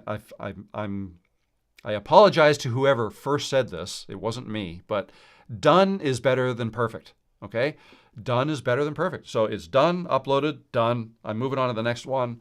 If I watch that back, the video I just posted, it's like, wow, no, that could have been so much better. But it's done. It's not perfect. It's done. Why am I even talking about this? There's always things you could do better. So just work on those things that you could be better at. So for me, it's the intro. I feel like I need to get better at getting my intro stated, what I'm about to talk about in the video, and just start talking about it. And in fact, and you guys can let me know if I did a good job or not, but the video on the iPhone that I filmed outside yesterday that I'm going to put out shortly, hopefully tomorrow, that's not going to be a long video. I tried to get that intro done quickly and get right into the video. So I'm working on it. And that's my advice to you. Just work on the things you feel like you're not that good at and try to get better at them. They do have what I consider foul topics. Okay, I'm not sure what you're talking about there. Was it about the ads? Maybe? Sorry, Joanne. I don't remember what we were talking about there. Thanks for answering my question, Rob. No problem. My channel is 17 years old and only broke 1,000 subs in the last 2 months. Don't give up, guys. Absolutely. Great advice. There you go. That's another one. Hi, Rick. How you doing? Welcome. You could try voiceovers. Ray Natural. Voiceovers. Voiceovers are great. There's certainly. I find when you do voiceover type videos, they are longer to make, like edit, because the way you would normally do that, you record your voice, the story, if you will, not video, not filming yourself at all, but just recording your audio, and then you have to build a video on top of that, and that means getting a whole bunch of B-roll and maybe some videos from sources like Storyblocks or something like that. So I think videos like that take longer to make. Or you could speak to the camera for most of it, but every once in a while put a voiceover in where you're not showing your face. Definitely you can do that. Absolutely. So many different ways you can make videos. Even if you post unlisted, start the process. That's good advice too. Yeah, absolutely. Thank you for all you do. I just posted my first video over the weekend, hoping to get better as I learn even more. Good luck with that. Awesome. Thanks so much for the recommendation. I started off as a faceless channel, but figured I should show my face to build trust. And I think that's a great idea. I really do. I know a lot of people do faceless channels, but I think a lot of people do them because they're afraid to show themselves in video. And okay, that's fine. That's fine. There are successful faceless channels, absolutely. But I just feel like you'll be able to more easily connect with your audience if you're talking to the camera and looking at them. I mean, looking at your camera. It looks like you're looking at them when they're watching it. And if you talk like a real person and share your thoughts and just be personable and kind and helpful, then people will be able to connect easier with a person, I feel, than with an AI voice or a faceless channel. That's just my thoughts on that. But again, I'm not dissing faceless channels because they totally work for some people. I just think it takes longer to grow a faceless channel than it does, on average, than it does if you're in your videos.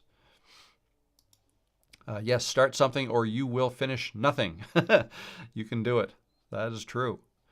Aaron the DJ. Hello, Aaron. How you doing? Merry Christmas to you and yours. Congrats on your channel growth. If a person had a dozen videos recorded, what would be the best frequency to put them out? I guess it... Again, there's really no right answer to that. I've heard some people say, oh, when you start a channel, you should start off with a whole bunch of videos right out of the gate. But I've heard people frown upon that because, you know, each video has to stand on its own or fail on its own, right? And if a video, I guess the way I look at it is if you post a video, if it's going to be a good one, you want to give it a little bit of time to be on its own, especially if you have some subscribers already, because it'll get recommended to your subscribers first. But if you throw up like 5 videos all at one time, even if you have subscribers, when they look at their homepage of YouTube and they're going to decide what to click to watch, not all 5 of your videos are going to show up there as an option. They may only have 16 options or 12 options, whatever can show on their screen. Only one of them will be yours. So, right, if there are 5 new videos you've just posted, who knows which one YouTube is going to put there, right? So they may not be able to grow as quickly on their own. So for that reason, I like to, I mean, I have posted daily. I did that as an experiment a couple months ago. Excuse me. But I found the views went down a little bit when I did that. They weren't as high as they normally would be. I feel like if I go a week, then, you know, my video will tend to do better than normal. If I haven't posted a video in a week and all of a sudden I post a video, it might do better. It typically would do better than if I'm posting every day or every second day. So I don't know. I mean, if it were me, again, depends on what you've already got on your channel. I might space them out. It also depends on how quickly you can make videos going forward. Okay, if you can make a video a week comfortably, then maybe you do that. Schedule, or maybe you start a channel by scheduling 2 a week for a while and then settle on 1 a week, right? And if you can do that comfortably, I would do that.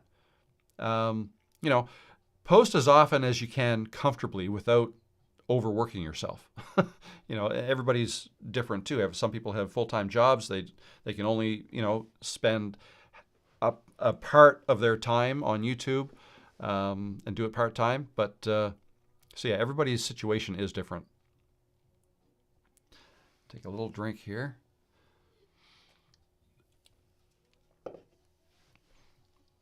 All right, what do we got next? Daydreams. I'm changing my channel up a little bit after the first of the year, and I'm hoping to start letting people see who's behind the camera, which I'm not comfortable with yet, but it's coming. Cool. Awesome. You're going to step outside your comfort zone. I like it. Have fun with that. Laugh at yourself. Don't forget to laugh at yourself before others laugh at you. I didn't say that very, very well, but I like to laugh at myself. So it doesn't bother me when other people laugh at me. But yeah, have fun with it. Enjoy. And good for you. Isn't Google kind of working the same as ChatGPT? Maybe not to the fullest extent. Well, I mean, all the big companies are messing around with AI and trying to develop their own AI and using it in different ways. It's very fluid right now, like lots of new things coming and going, and hard to stay on top of it all. I don't even try to.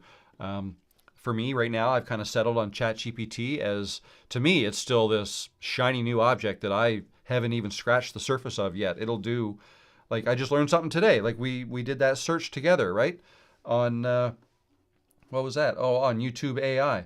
I had never asked it a question like that. So yeah, I'm using it in different ways all the time. And I'm already pretty busy, so I don't really have the time to go trying out all these other AI things. That's not where I choose to spend my time, I guess. But there's a lot of choices out there if you want to try to look into some of the other ones. Because, yeah, they're all the big companies are investing heavily in AI. Frank says, you must be intrinsically motivated. I had a scenario where I got invalid traffic and my monetization went to almost zero. It was mentally tough, but I kept making videos and it sorted itself out. Yeah, intrinsically motivated. I like that. That's good. You can't just look at the whatever money you might be earning from YouTube as the only source of motivation, because it's not. I mean, unless you're doing amazingly well, the money you make from YouTube AdSense isn't earth-shattering typically. I mean, if you get millions of subscribers and views, then perhaps it would be. But for most of us, it's it's not, and you need to find other ways to make money as well, not just relying on YouTube AdSense.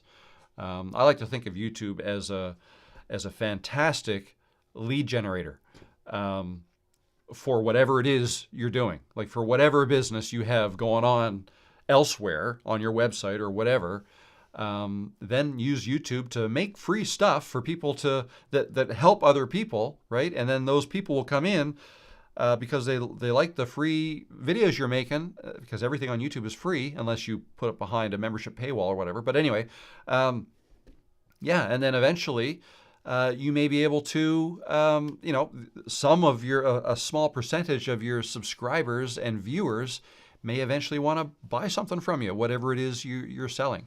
So it could be coaching, it could be courses, it could be anything, downloadable products, it could be stuff. Maybe you're promoting certain types of products on Amazon and you're an Amazon affiliate.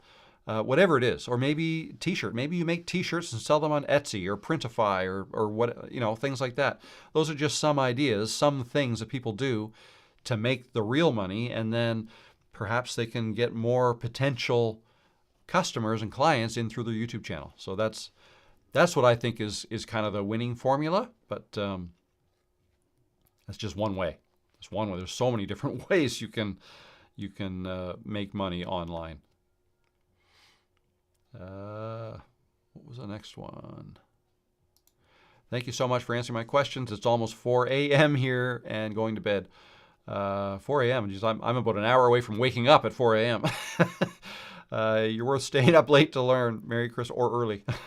Merry Christmas to you and everyone. Stay safe. Merry Christmas, Alan. Stay safe. Absolutely. Rick says, I thought my voice would scare people away, but so far that has not happened. Awesome. Good. Our voices aren't as bad as we tend to think they are, because remember, when we hear ourselves back on a recording, it's completely different than what we think we sound like. But remember that what we think we sound like, we're the only people in the world that know that. Like, when I hear myself talk, I'm hearing it within my own head. That is different than what you guys hear. What you guys hear is what I really sound like.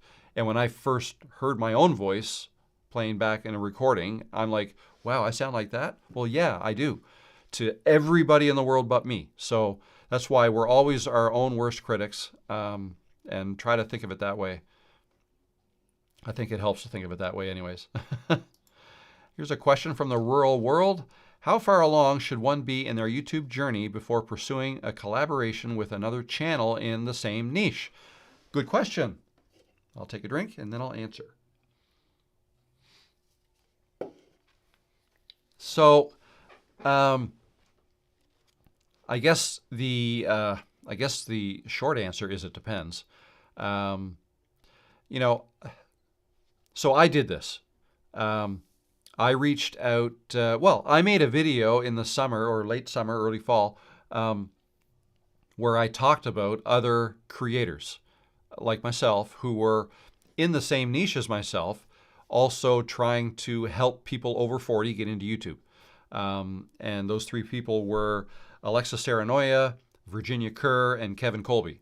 And I made a video where I basically said to people, hey, if you want to hear what I'm saying from other people, then check out these three people. And then I put links to them, and I talked a little bit about them in this video. So some people thought that might have been a bit risky. Like, why are you, they're your competitors. Like, what are you doing? Like, you might be losing subscribers to them. Well, the way I look at it is, if you're trying to learn something, right? If people are trying to learn something, and that something in this case would be YouTube, then different people learn in different ways. Some people will resonate with certain creators, and some resonate with other creators. Some people like the way I speak and the way I present things. I feel like I speak slowly. I stumble over my words a lot. I'll slur my words a bit. I'll lose my train of thought, right? Like, some people like that. Some people hate that. Some people would rather listen to somebody who talks faster. But I feel like the people who are watching me don't mind that I speak maybe a little bit slower. So I guess my point is, if somebody would rather listen to somebody else, that's okay by me. That's fine. Because the other thing is, if you're really trying to learn something, if you hear the same piece of advice from more than one person, it's going to sink in more. Like, if I tell you something about making videos that I think would help you make videos, and you hear that same thing from Kevin Colby or Virginia or Alexa, that's only going to reinforce what I said, right? If they're saying the same things, and that would only help you. So I made that video to help you guys. I wasn't really thinking in terms of, I might lose subscribers. That almost doesn't matter. If I'm going to lose subscribers over that, then they weren't the subscribers that I would want anyways, if that makes sense.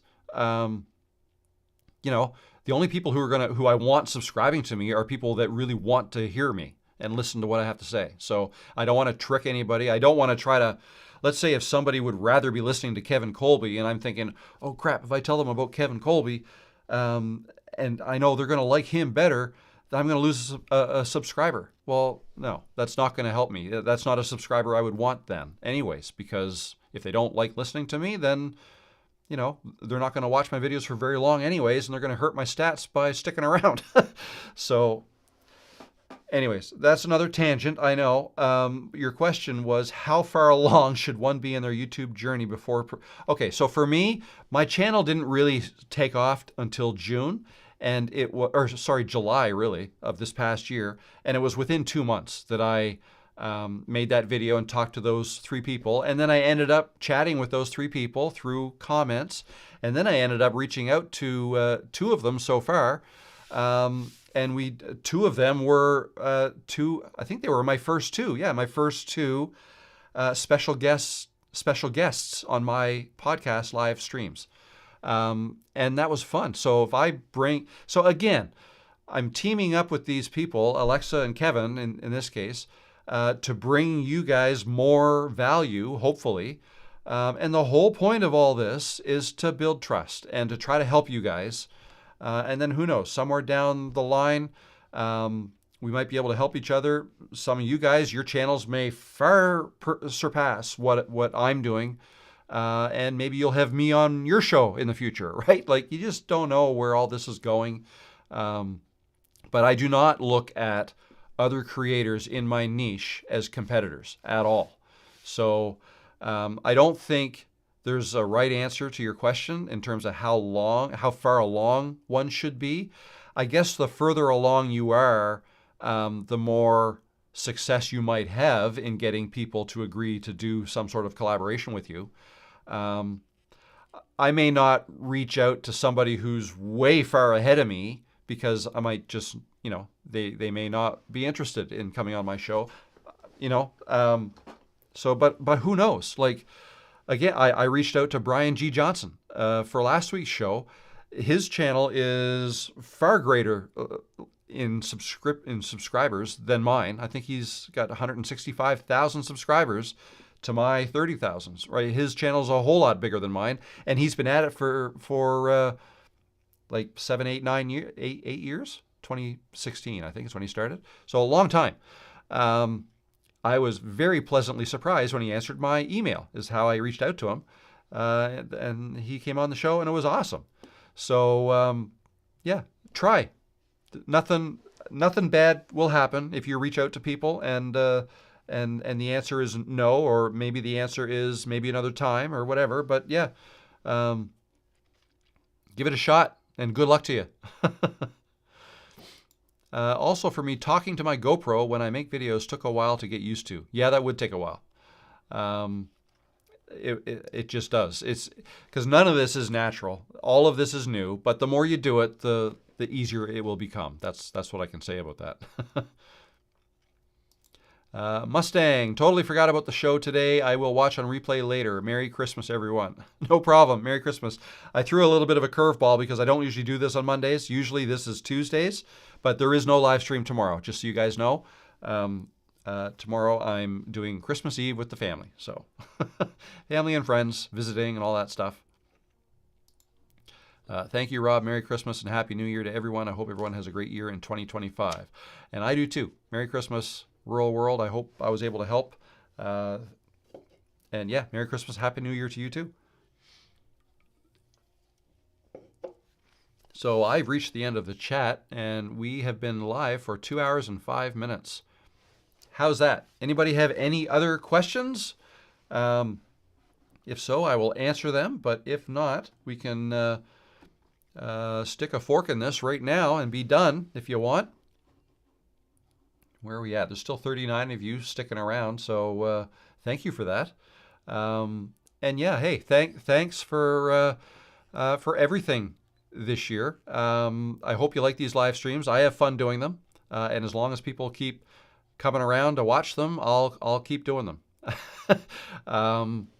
I started these because I was not monetized, and one of the reasons I started the live streams was to grow my watch hours, and that works. So if you ever find yourself in a position where you've got the 1,000 subscribers and you want to get monetized and you're having a real hard time getting the watch hours, and you're looking for a new way, something else to do, live stream. It really does help. And if you do that, you may even want to make a video before you start that and advertise that that's what you're going to do. Say, hey, my name is Rob. I usually make videos on this, this, and this. I'm going to start doing weekly live streams, so join me on Mondays at whatever, and I'll be here to answer your questions live. And if nobody has any questions, I'm going to be doing this or whatever. And then do it. And before you know it, the people who tune in will increase every week, okay? And then the watch hours will follow, right? Like if you go live for an hour and 10 people watch all of it, that's 10 hours added to your watch time, right? And then maybe the next day, 5 more people watch all of it. That's 5 more hours added, right? Now, typically people don't watch all of it, but that's the way the math works. You can get a lot of watch hours in a short period of time by doing live streams. Excuse me, got the burps. Maybe it's the drink I'm having. Where are we? Merry Christmas, Rick. Merry Christmas to you too. Hit the like, everyone. I didn't ask that. Aaron did. Thanks, Aaron. Michelle, one question. Any suggestions you have for editing platforms that are easy to understand and manage? And an answer just popped in. Renegade's Garage says CapCut is easy, and if you have Apple products, iMovie is even easier. There you go. So those are two. I've never used iMovie, but it's free if you have a Mac. I would absolutely try that. They're all kind of the same thing. They all work pretty much the same. Some are easier than others. Some have way more features than others. But yeah, if you're not sure where to go, I'd try one of the free ones first. iMovie, if you have a Mac, definitely try that one. If not, then CapCut is another good choice. They have a free version. You can start with the free one, and if you really like it, you can upgrade and you get more features with the paid version. But even the paid version is not a lot. It might be $10 or $15 a month. It's not very much. And it's relatively easy to learn, CapCut, and it's got a lot of text features. And it's available for both Mac and Windows, so depending on what you use. You can use that. DaVinci Resolve is another one. It's a little harder to learn, but you can do a whole lot more stuff with it. That's one you could really grow into. It's available for Mac and PC as well. I like to recommend Camtasia. It's probably not the most popular one for just video editing. It's really popular for screen recordings and tutorials, creating tutorial videos, presentations, things like that. But I've just always used it from my days with Demo Wolf and creating tutorial videos. I just kind of stuck with it, and I still use it to edit all my YouTube videos. I use Camtasia. But again, it's not free. I think it's around $200 or $180 a year now. But hey, I like it. So the best one is the best one for you. Kind of a corny answer, but that's the way it goes. Anyways, that's probably enough. That's Filmora is another one you can try. I've heard good things about that one. And there's others. There's a lot of others, but they all pretty much work the same. Pegs Irish Wilk says, I have an iMac and have been using iMovie. Yes, free and easy. There you go. Awesome.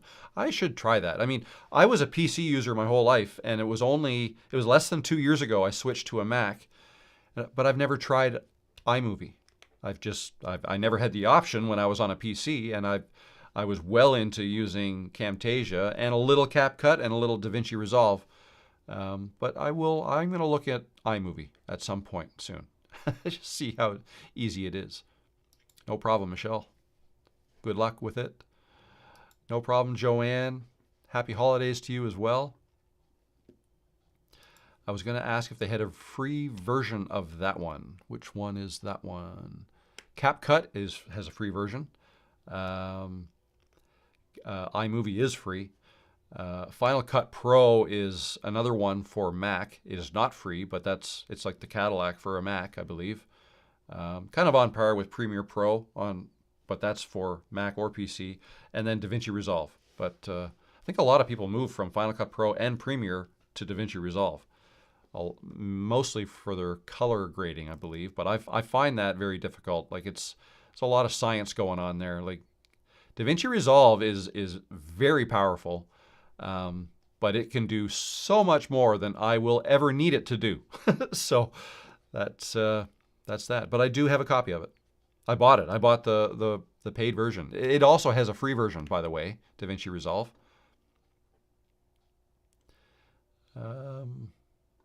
Where are we?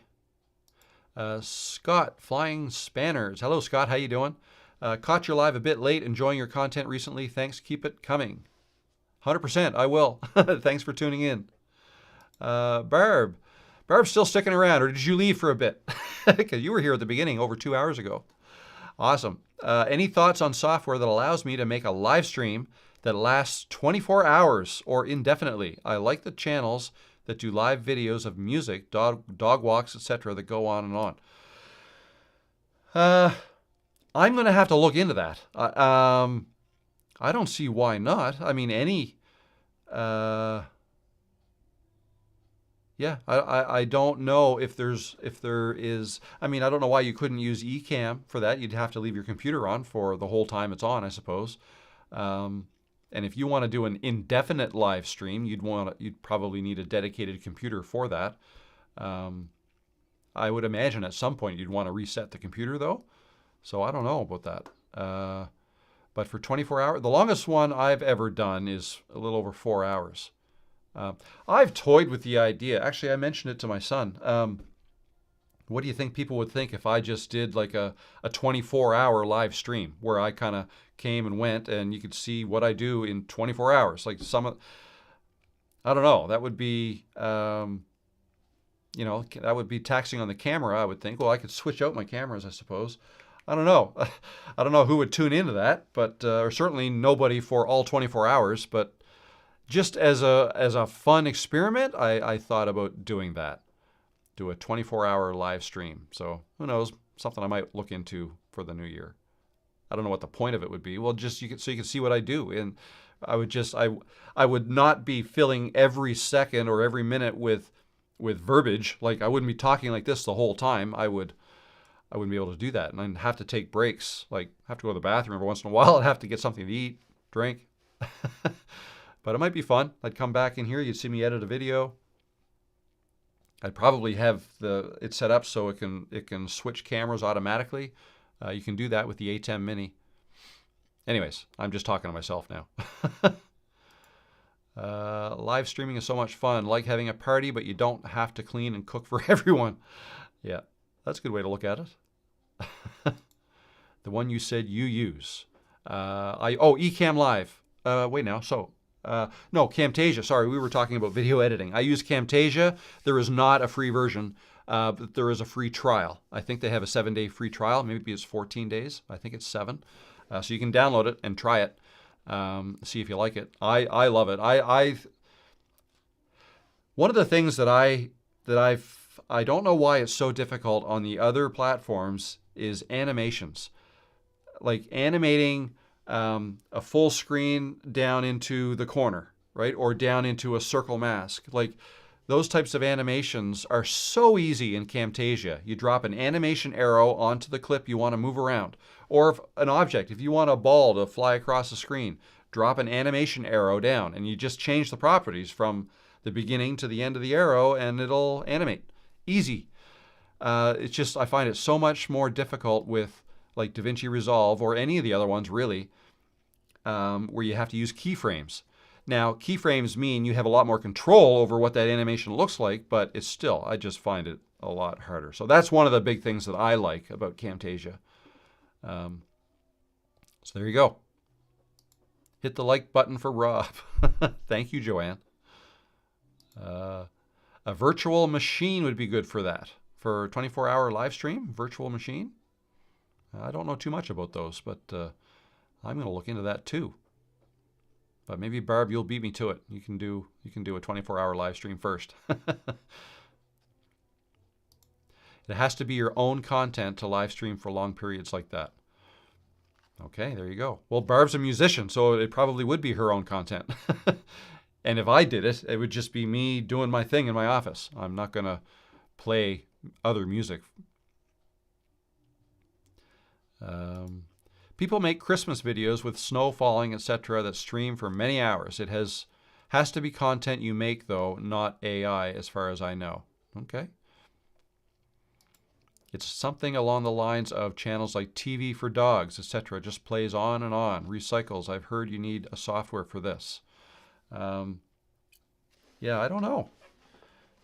I mean, if you can make a video that's super long and then have it play, but I don't know if that's the way they do that or not. You know what? Might be a good question for ChatGPT. How do I do that? That might help. Renegade Garage. I have the free version of DaVinci Resolve, but find it hard to use. Yeah, it's got a learning curve for sure.